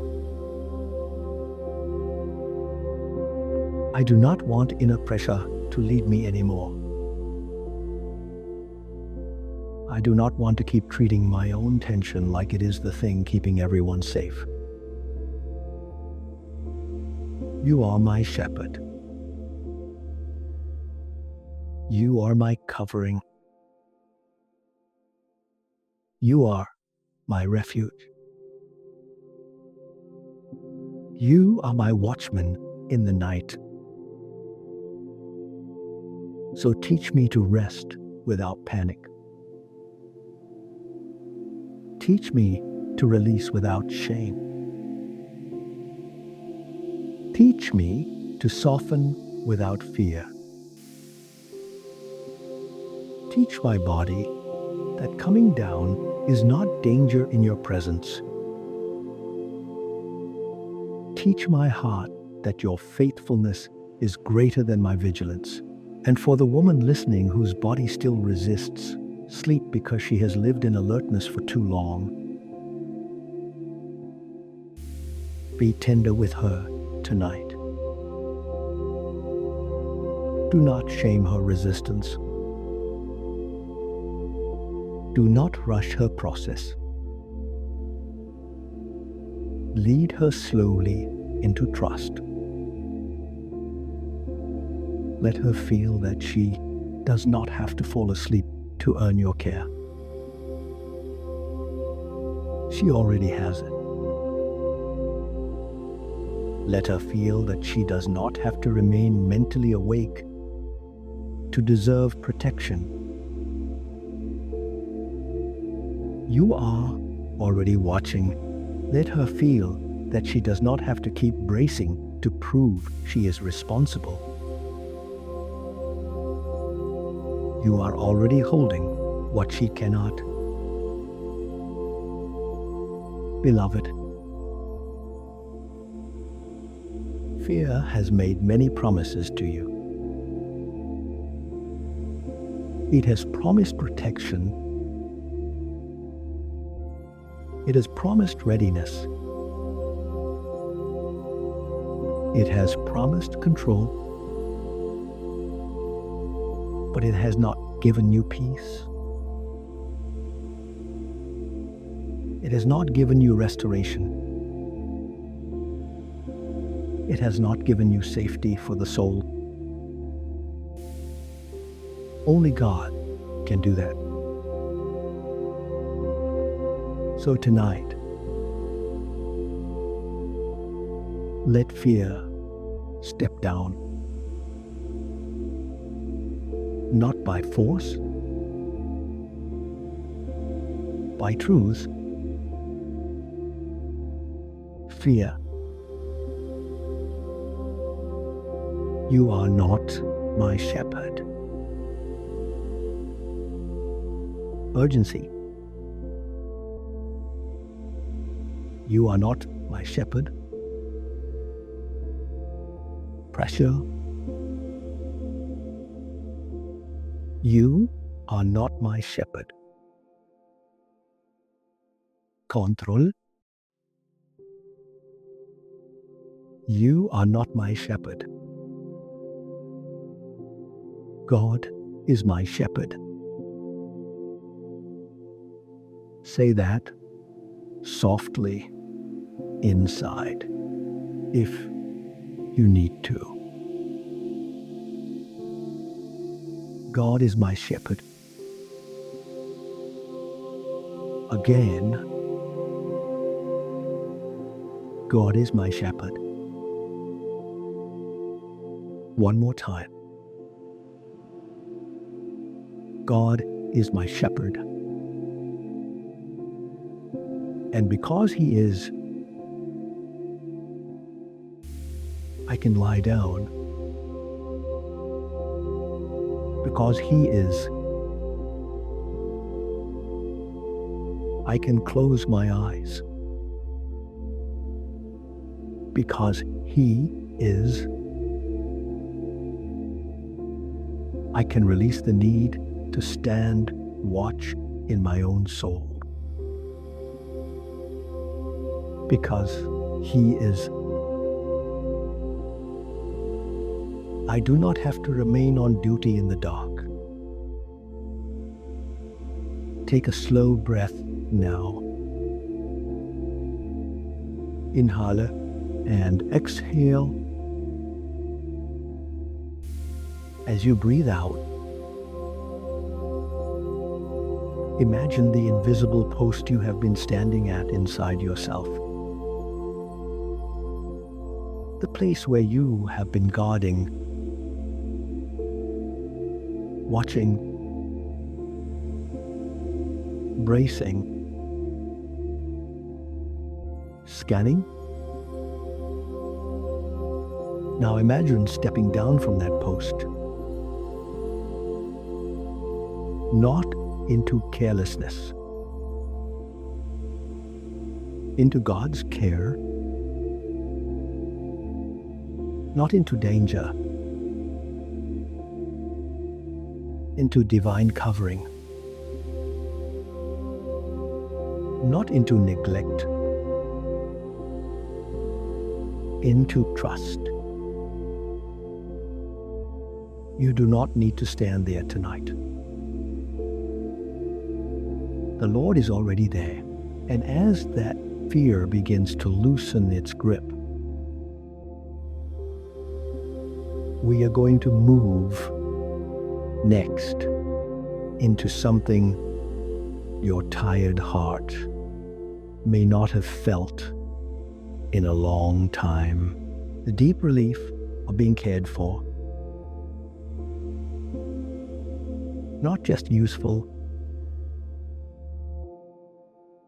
not just strong, not just needed, but truly, personally, tenderly cared for by God. Stay here a little longer. Let that last breath settle. Let your body remain where it is. Let your soul hear what it may not hear often enough. You are not only useful to God, you are loved by Him. You are not only someone who can serve,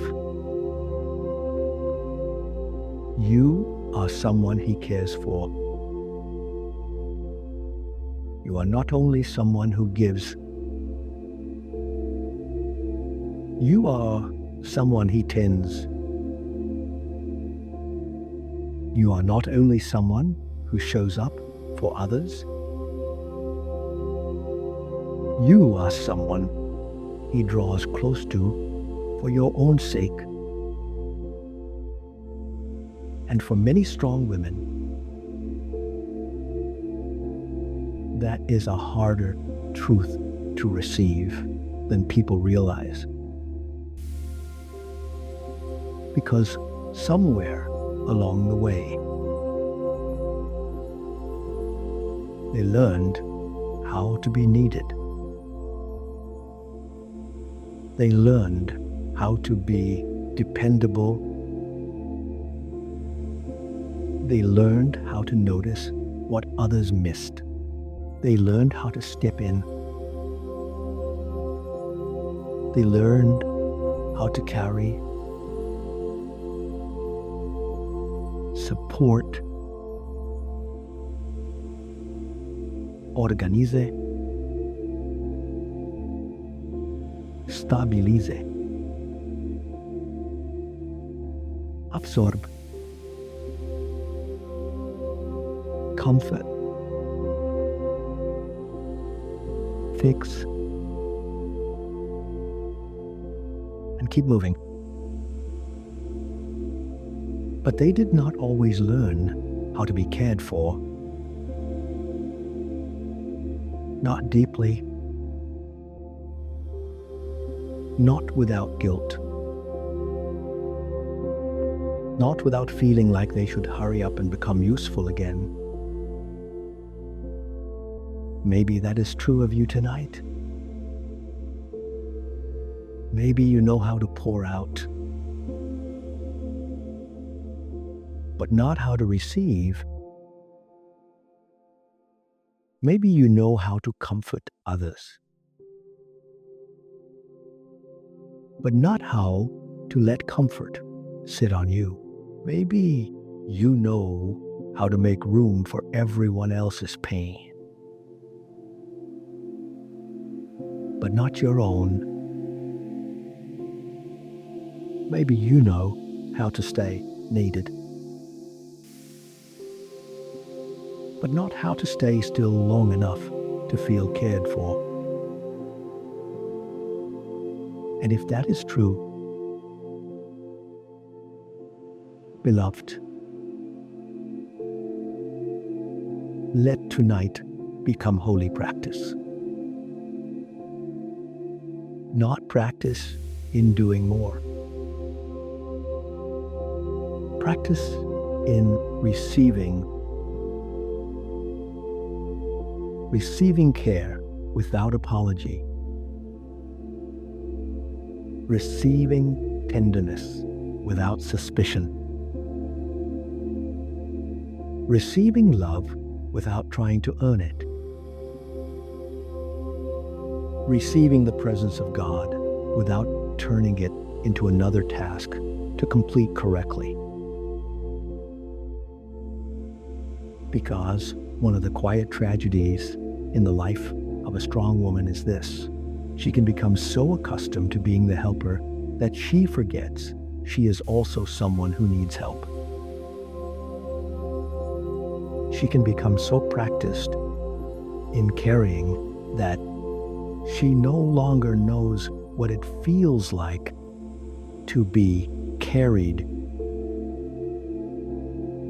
She can become so identified with being dependable that even in prayer, she comes before God as a worker, before she comes as a daughter. But tonight,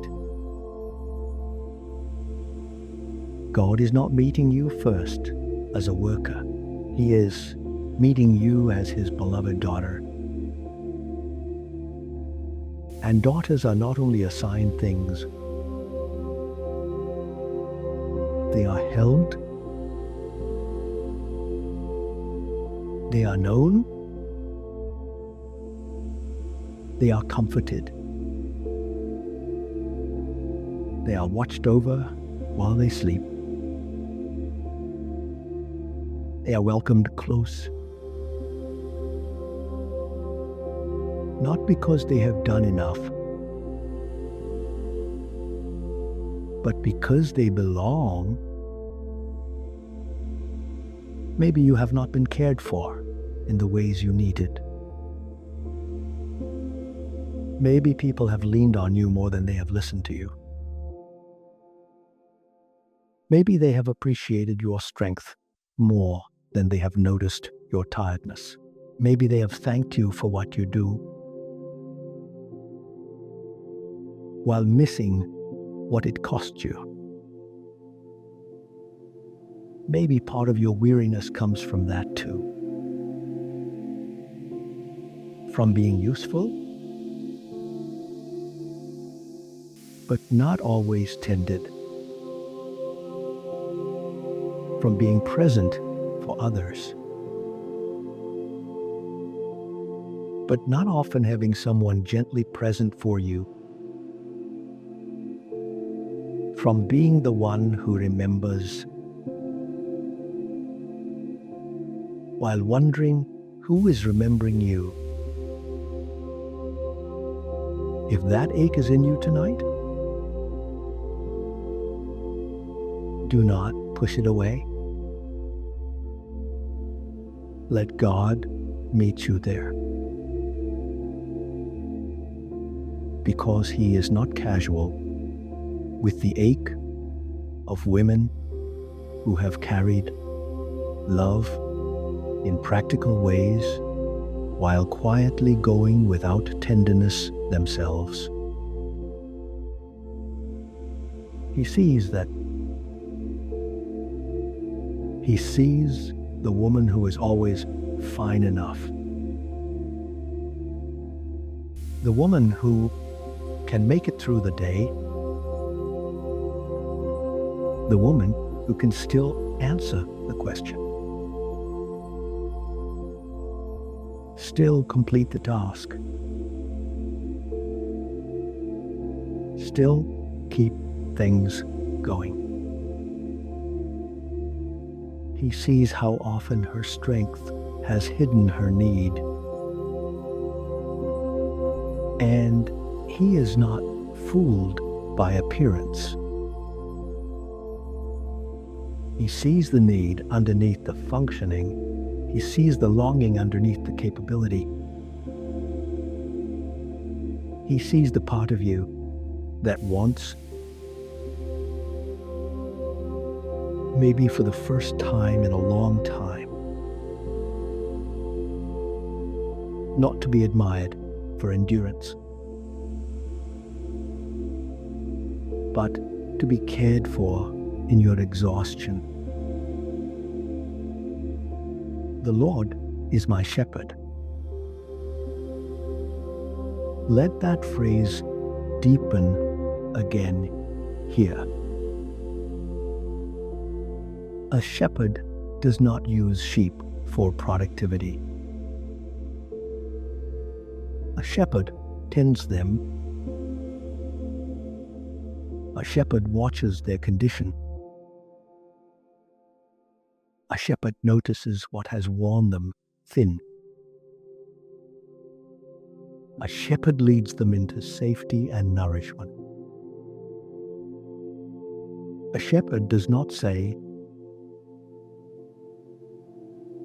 "Keep going until you collapse, and then maybe I will check on you." A shepherd pays attention.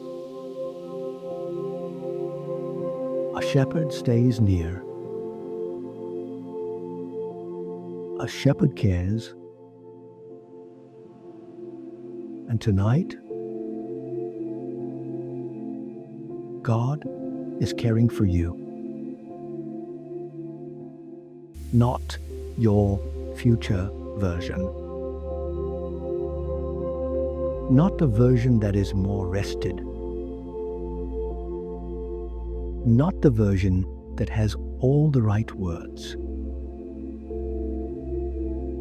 You. This you.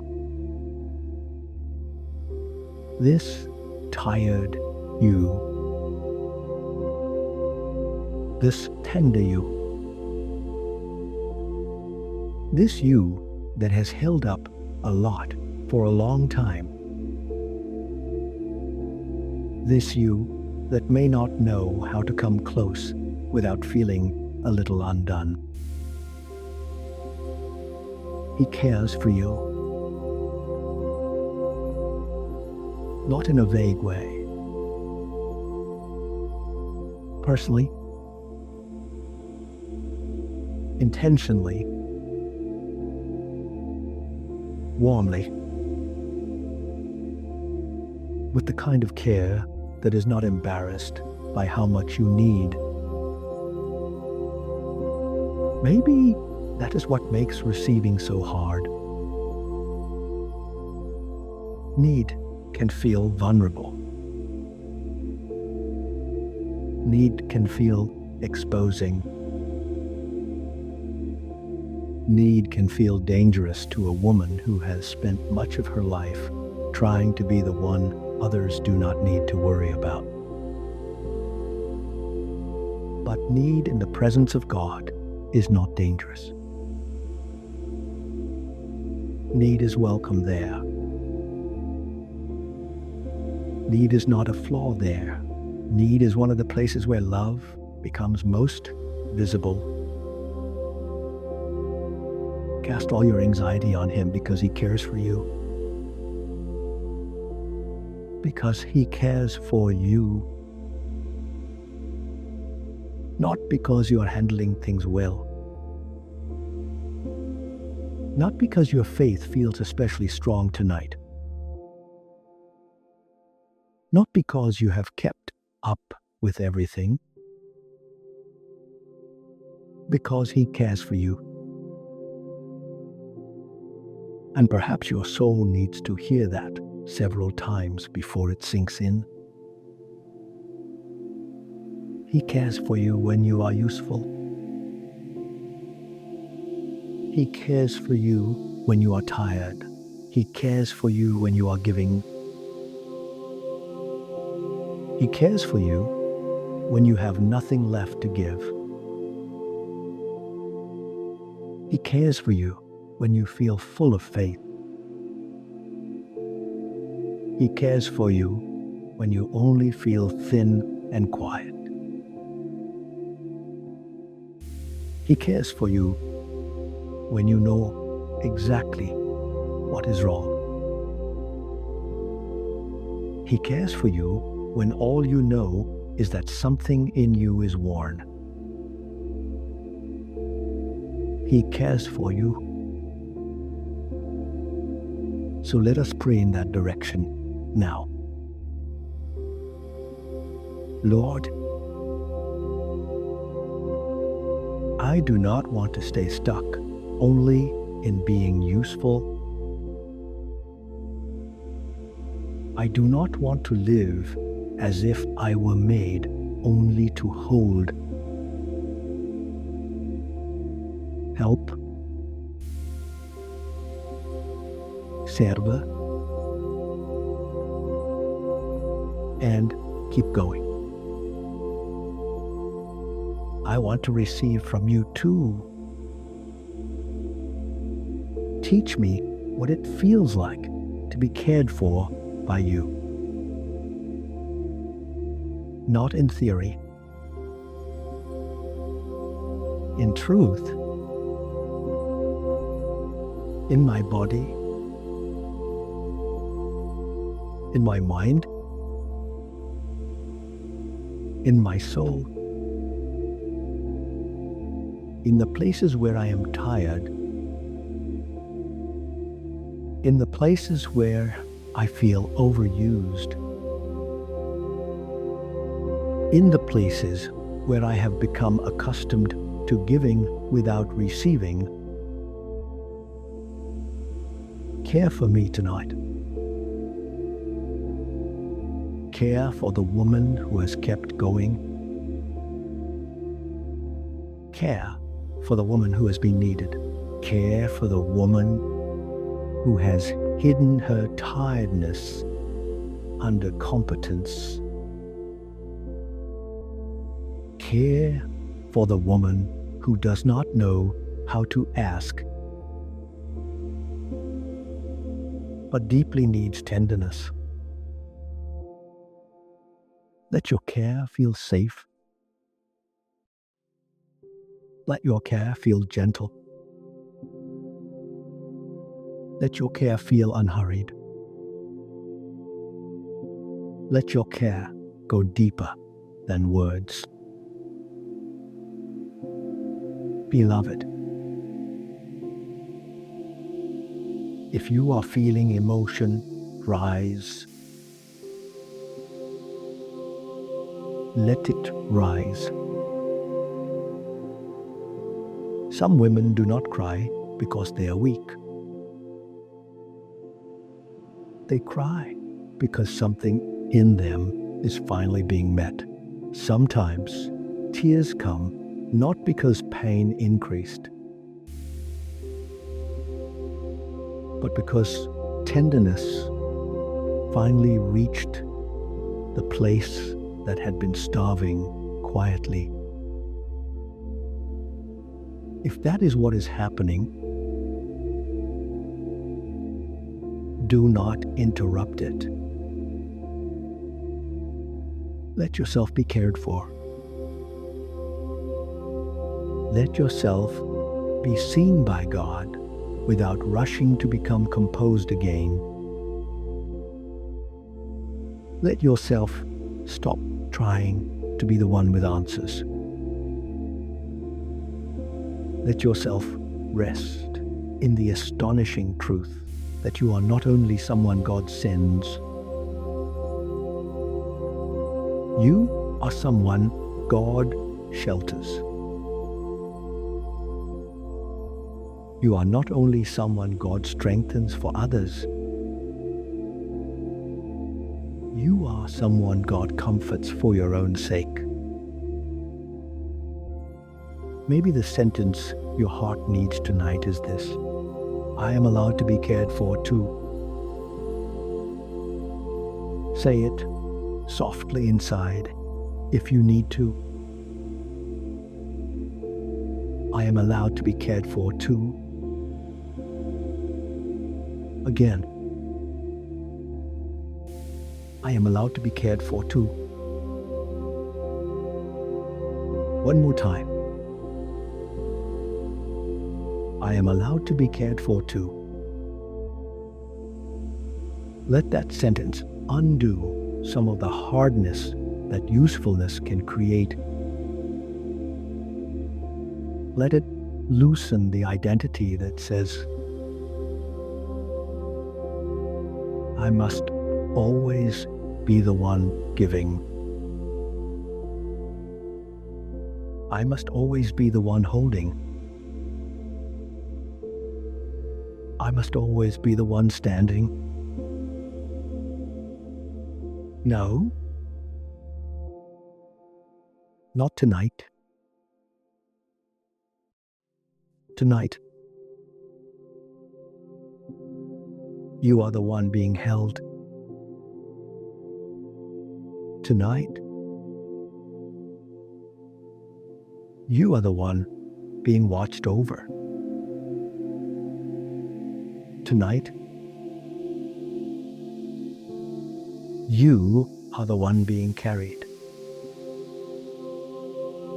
Tonight, you are the one being gently tended by the shepherd. And that is not selfish. That is sacred.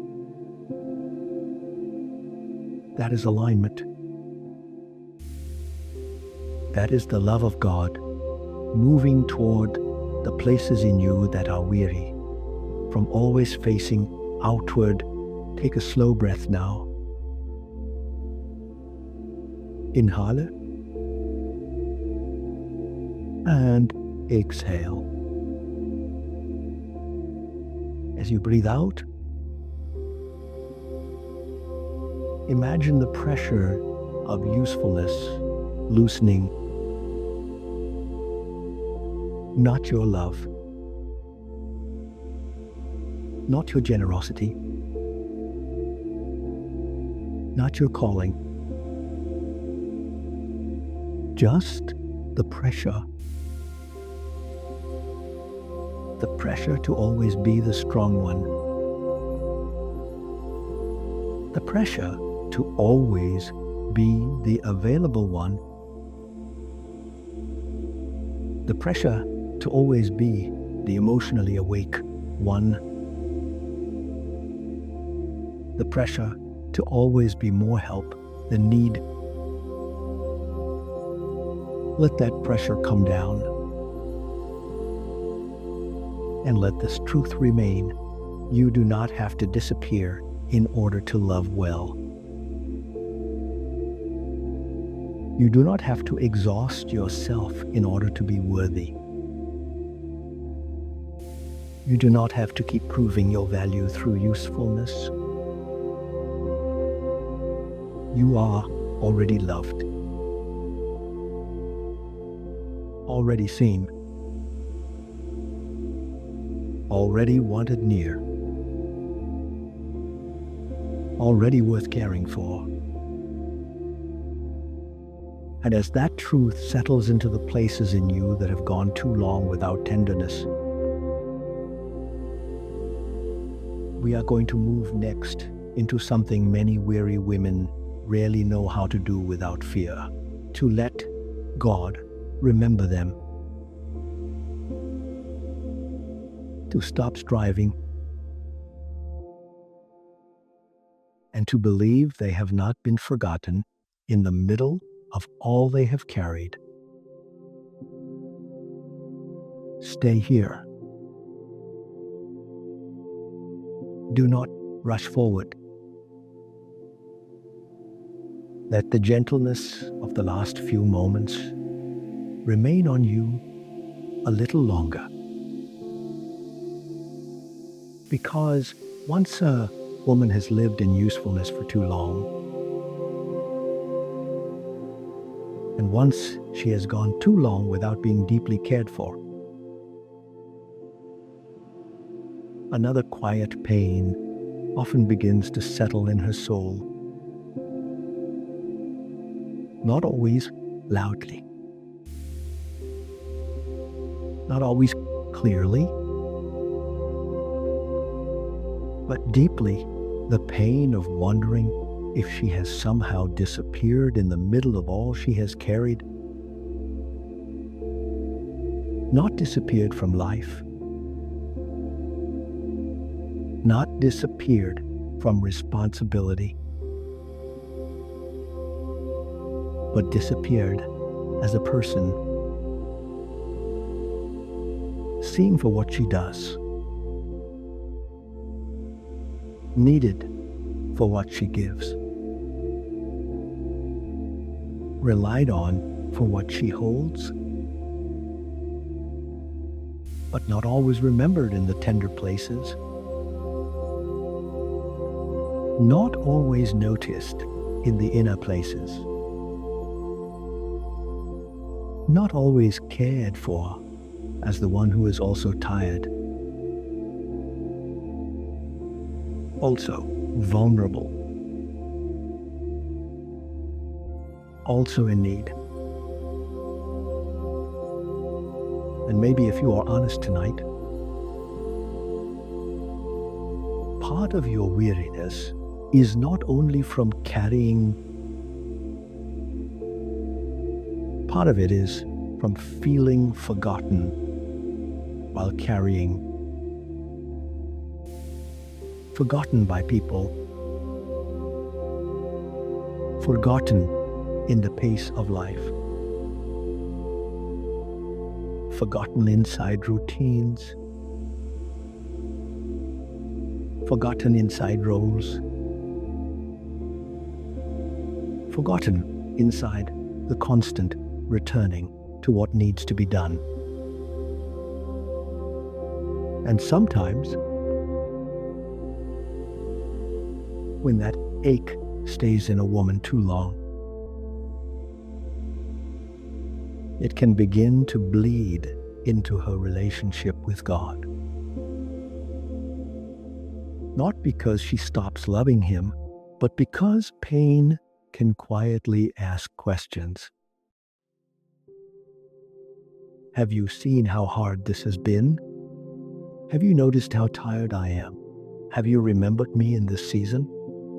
Do you still see me here? Beloved, if those questions live in you tonight, do not hide them. Bring them into the light. Because God is not afraid of the ache of being overlooked. He is not offended by the grief of a heart that has gone a long time without feeling tended. He is not impatient with the woman who has quietly wondered whether heaven still sees her. He meets her there. And tonight, I want to say this as clearly and as slowly as I can. You have not been forgotten by God. Not for one night, not for one season, not for one hidden tear, not for one weary prayer, not for one quiet act of love nobody else noticed. You have not been forgotten. Behold, I have engraved you on the palms of my hands. Engraved, not pendulet in, not casually noted, not remembered when convenient. Engraved,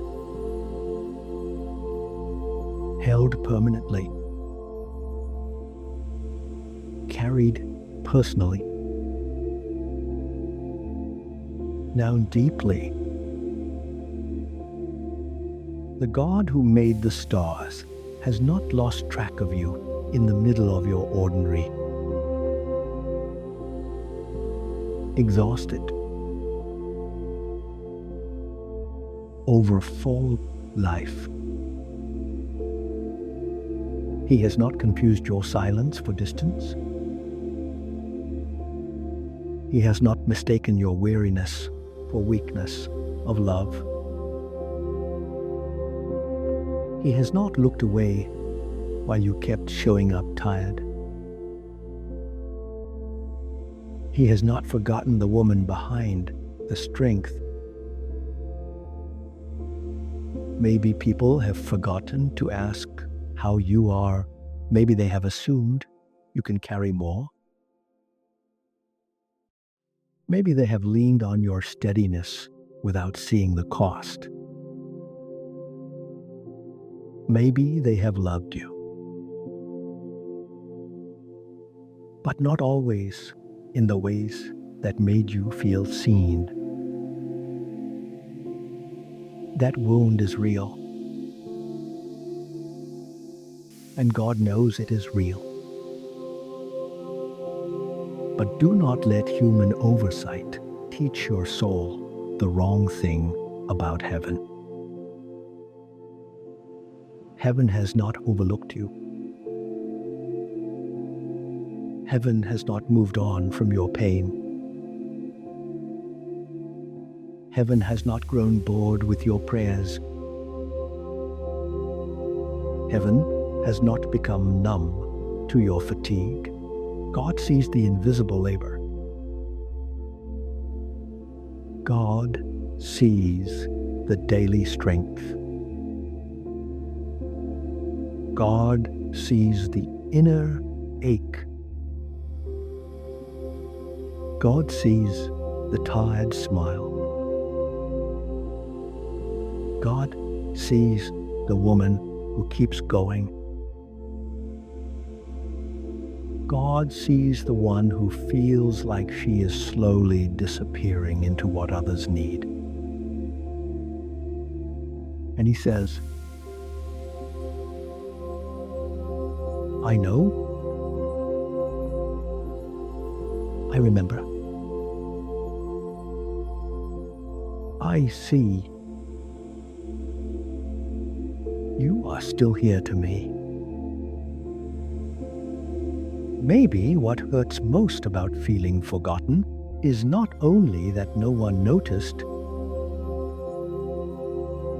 it is that after a while, you stop expecting to be remembered. You stop asking. You stop reaching. You stop hoping for tenderness. You stop bringing the deeper ache into the light. You simply keep going. But beloved, tonight God is calling that hidden ache by name. Not to shame it, to heal it. He is saying to the woman who feels unseen in her service, I see you. To the woman who feels overlooked in her faithfulness, I see you. To the woman who has given so much of herself that she wonders what remains, I see you. To the woman who feels like her pain has become part of the background, I see you. To the woman who has asked for little because she has grown used to receiving little. I see you.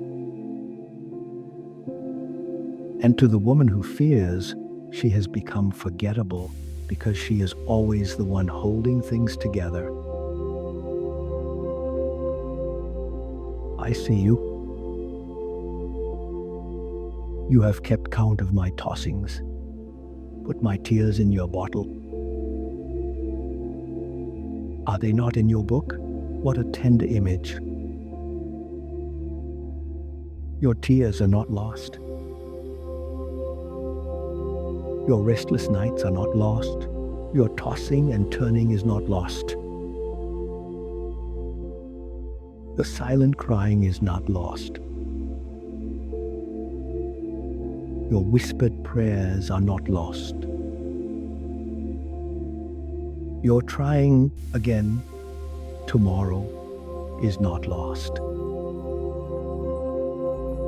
Your staying when it was hard is not lost.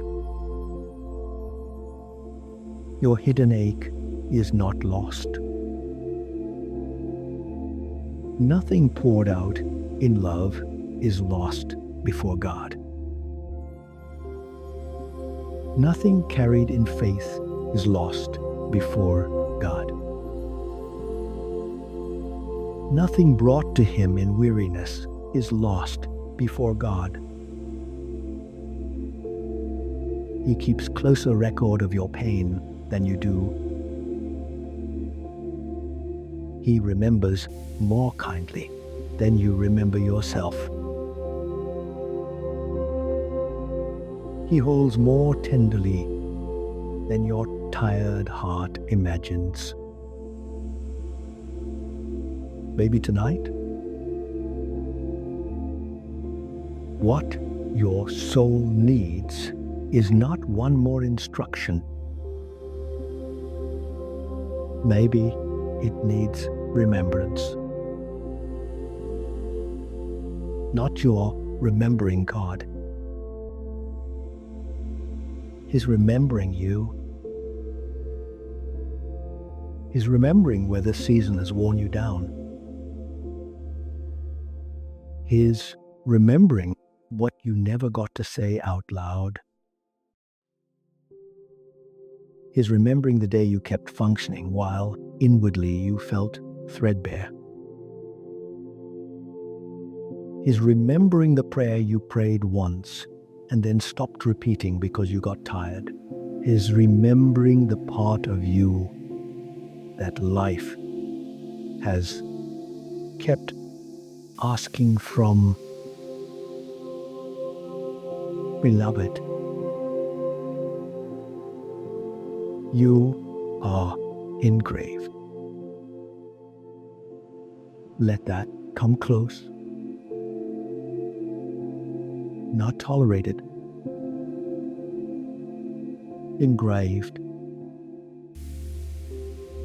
Not vaguely known. Engraved. Not barely held on to. Engraved. That means your name is not fragile in the hands of God. Your life is not slipping from His awareness. Your pain is not fading into the distance. Your season is not too ordinary for His attention. Your exhaustion is not too familiar for His compassion. You are not one more tired woman in a long line of tired women to Him. You are His daughter, personally known, personally seen,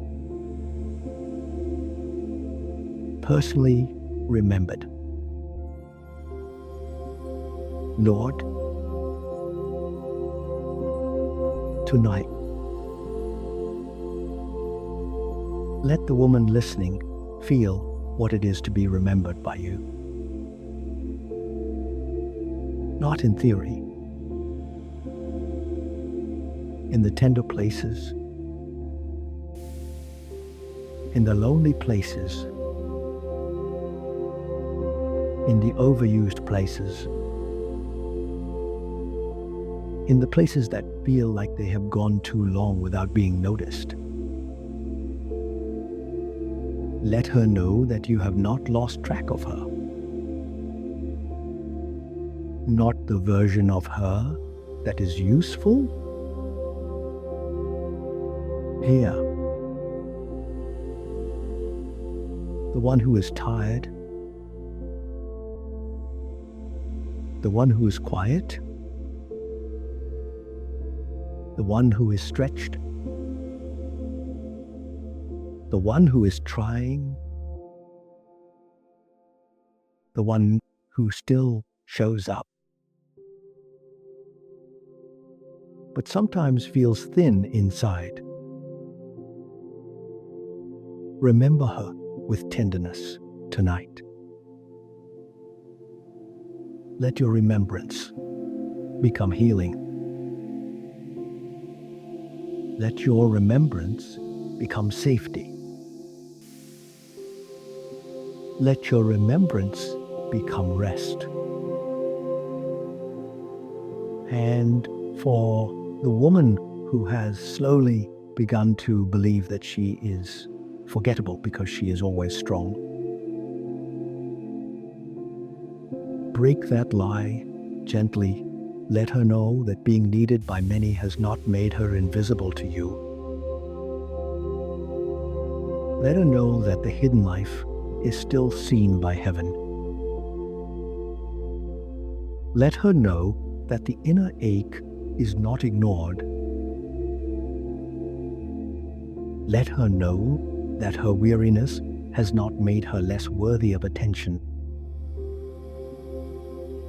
Let her know that she has never once slipped from your care. Beloved,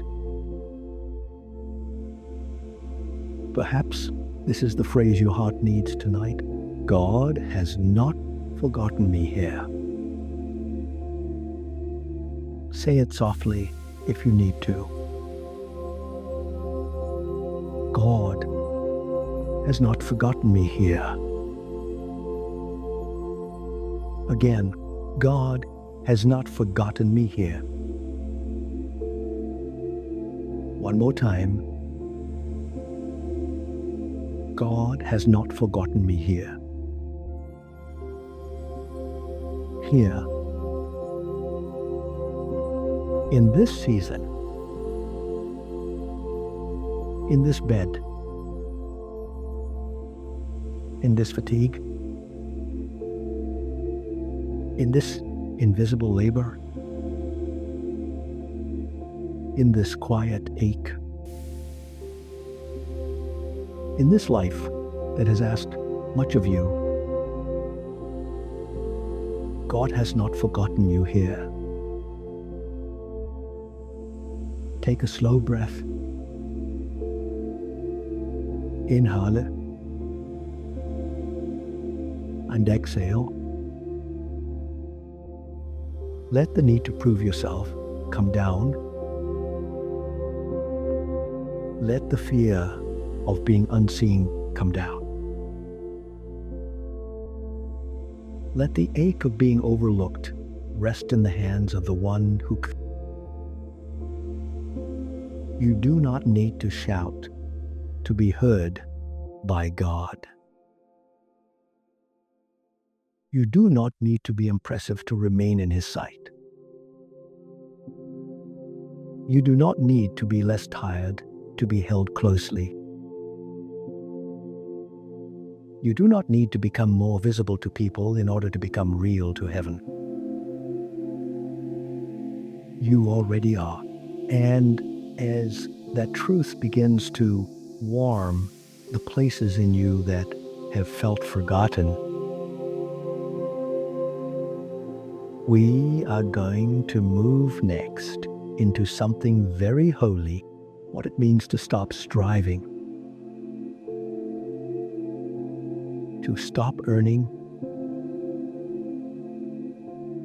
and to let rest become a gift instead of a reward. Let that last truth remain over you a little longer. God has not forgotten you here. And now let us go one step deeper. Because even after a woman begins to feel seen, another struggle often remains. It is the struggle to actually receive rest, not because she does not want it, but because somewhere deep inside, she has learned to treat rest like a reward. Something earned after enough work,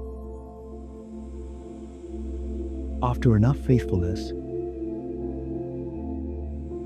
after enough finishing, after enough solving, after enough carrying, after enough proving. So even when her body is exhausted, her soul still whispers, "Not yet. There is more to do.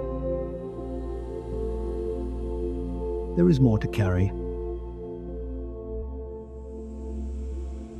You have not earned this yet." Maybe you know that voice. Maybe you lie down. But some part of you still feels you must justify rest. Maybe peace feels like something you can only have once everything is in order. Maybe you have learned to think, "I can rest when the house is calmer. I can rest when my family is okay. I can rest when my mind is quieter. I can rest when I have prayed better. I can rest when I have handled today more faithfully." But beloved, if rest only comes after everything is resolved, then your soul will keep starving. Because life in this world is rarely fully resolved. There will always be one more thought, one more responsibility, one more unresolved thing, one more person on your heart, one more fear that tries to delay peace. If rest is only allowed after life becomes easy, then rest will always stay too far away. But that is not how the shepherd gives it. He makes me lie down in green pastures. He does not say, "Lie down once, every thread is gone." Lie down once every burden disappears. Lie down once you have become perfectly calm. He leads you into rest while life is still life. He gives peace while things remain unfinished. He gives still waters while tomorrow is still unknown. He gives himself before the answers arrive. That changes everything. because it means rest is not a prize for women who have done enough. Rest is a gift for women who belong to God.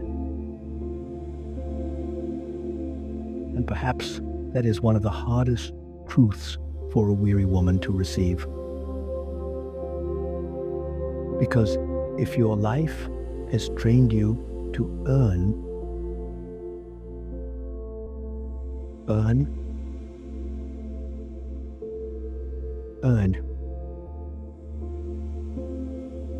then receiving can feel almost irresponsible. If your heart has learned to equate worth with output, then being still can feel uncomfortable. If your inner world has been built on duty, then gift can feel harder to trust than effort. But the kingdom of God is full of gifts. Grace is a gift.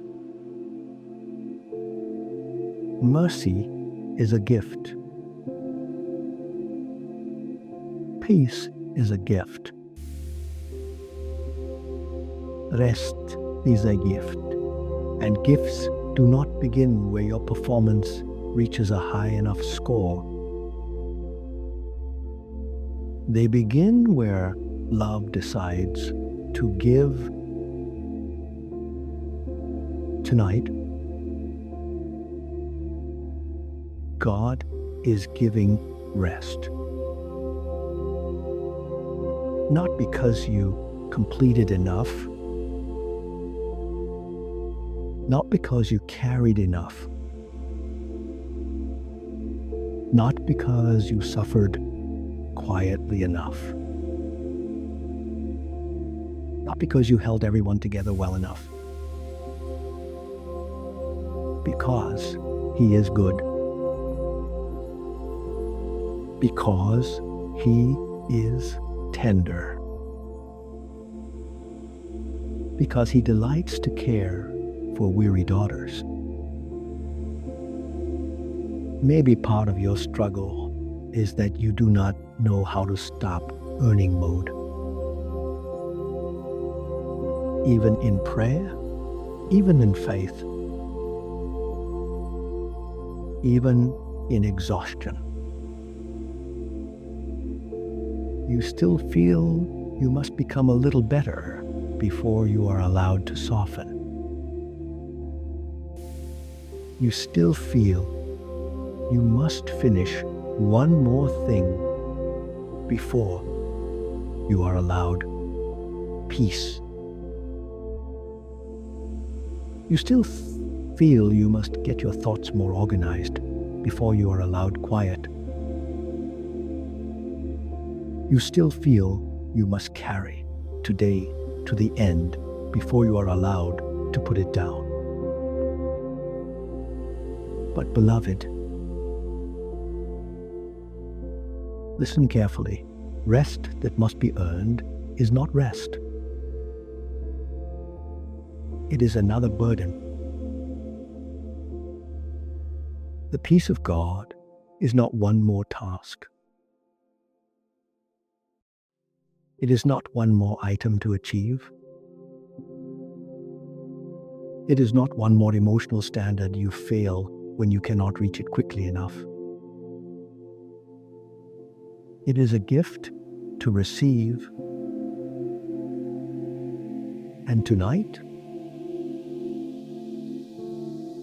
you are invited to receive it. Not perfectly, not dramatically, just honestly. Come to me, all who labor and are heavy laden, and I will give you rest. Pure, He will give it, not sell it to you, not trade it to you, not delay it until you impress him. Give it. That means even now. While there are still unanswered things in your life, rest can come even now, while there are still names on your heart. Rest can come even now, while your body is tired and your emotions are not fully sorted. Rest can come even now, while you are still becoming, healing, surrendering, learning, and letting go. Rest can come because rest is not the reward at the end of perfection. It is provision along the way. Maybe that is the sentence your soul needs tonight. Rest is provision, not reward. Say it softly if you need to. Rest is provision, not reward. Again. Rest is provision, not reward. One more time. Rest is provision, not reward. Let that move through the places in you that still feel they must earn gentleness. Let it move through the places in you that treat sleep like a luxury instead of a mercy. Let it move through the places in you that still brace against softness, because you have grown more familiar with pressure. Because what if tonight, instead of trying to deserve peace, you simply received it? What if tonight, instead of proving your love through exhaustion, you let love cover you? What if tonight, instead of measuring whether you had done enough to lie down,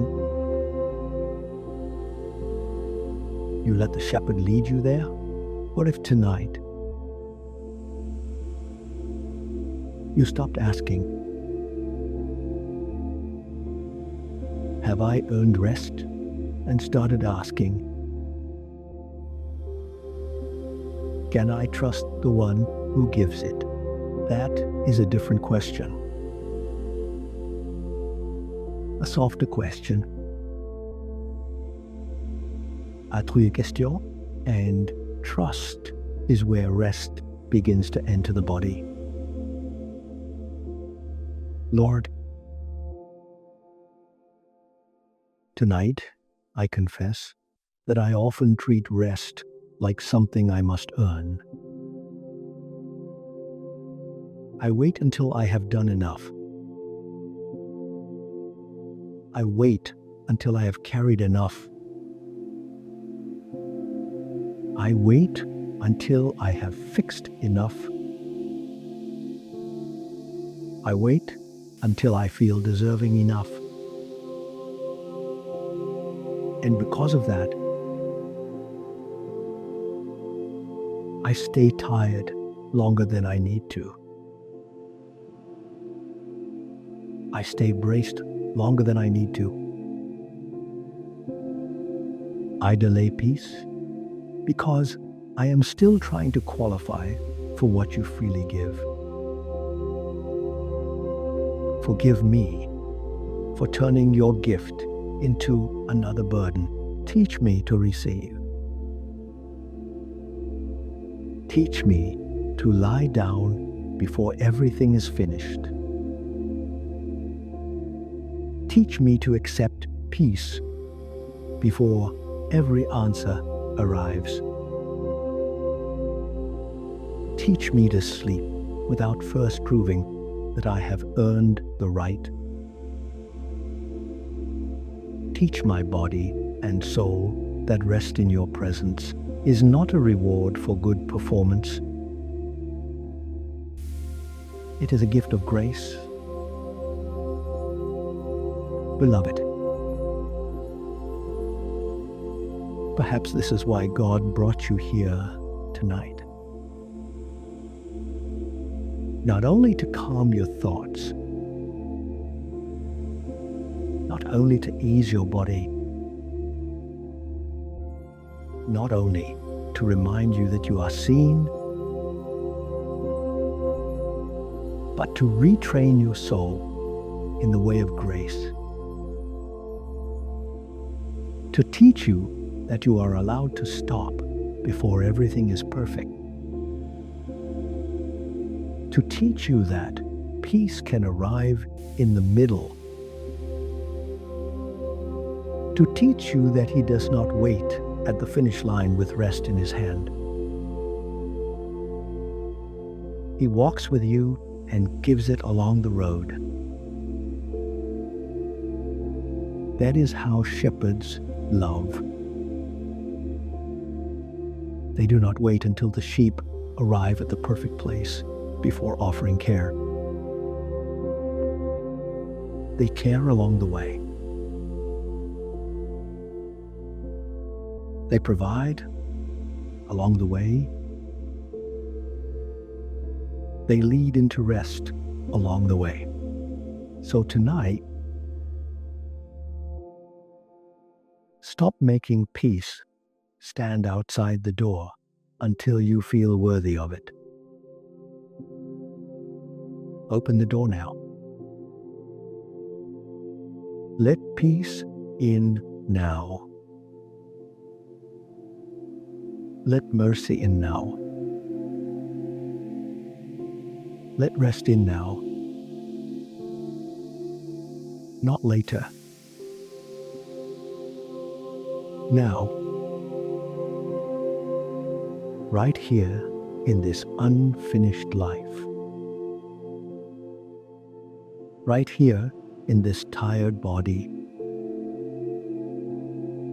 Right here in this overworked mind. Right here in this tender soul. The gift is present now. Take another slow breath. Inhale it and exhale. As you breathe out, let the demand to earn come down. The demand to deserve. The demand to finish first. The demand to prove. The demand to be enough. Let it come down. And let this truth remain. I do not have to earn what God is giving tonight. Again, I do not have to earn what God is giving tonight. One more time. I do not have to earn what God is giving tonight. You can lie down now. Not because you handled the day perfectly, but because the shepherd is kind. You can receive peace now. Not because every burden is gone, but because grace is here. You can rest now. Not because you have become someone who no longer needs care, but because you are deeply, tenderly cared for by God. And from here, we are going to move into one of the most beautiful turns in this prayer. What happens when a tired woman finally begins to hand tomorrow back to God and lets Him hold what she cannot carry into the next day? Stay here. Do not reach ahead yet. Do not let your mind run into tomorrow before your soul has rested in tonight. Because for many weary women, one of the last things still gripping the heart at night is not only today, it is tomorrow. Tomorrow's needs, tomorrow's conversations, tomorrow's unknowns, tomorrow's bills, tomorrow's responsibilities, tomorrow's decisions, tomorrow's possibilities, tomorrow's fears. And even when the body lies down, the mind keeps stepping forward into the morning.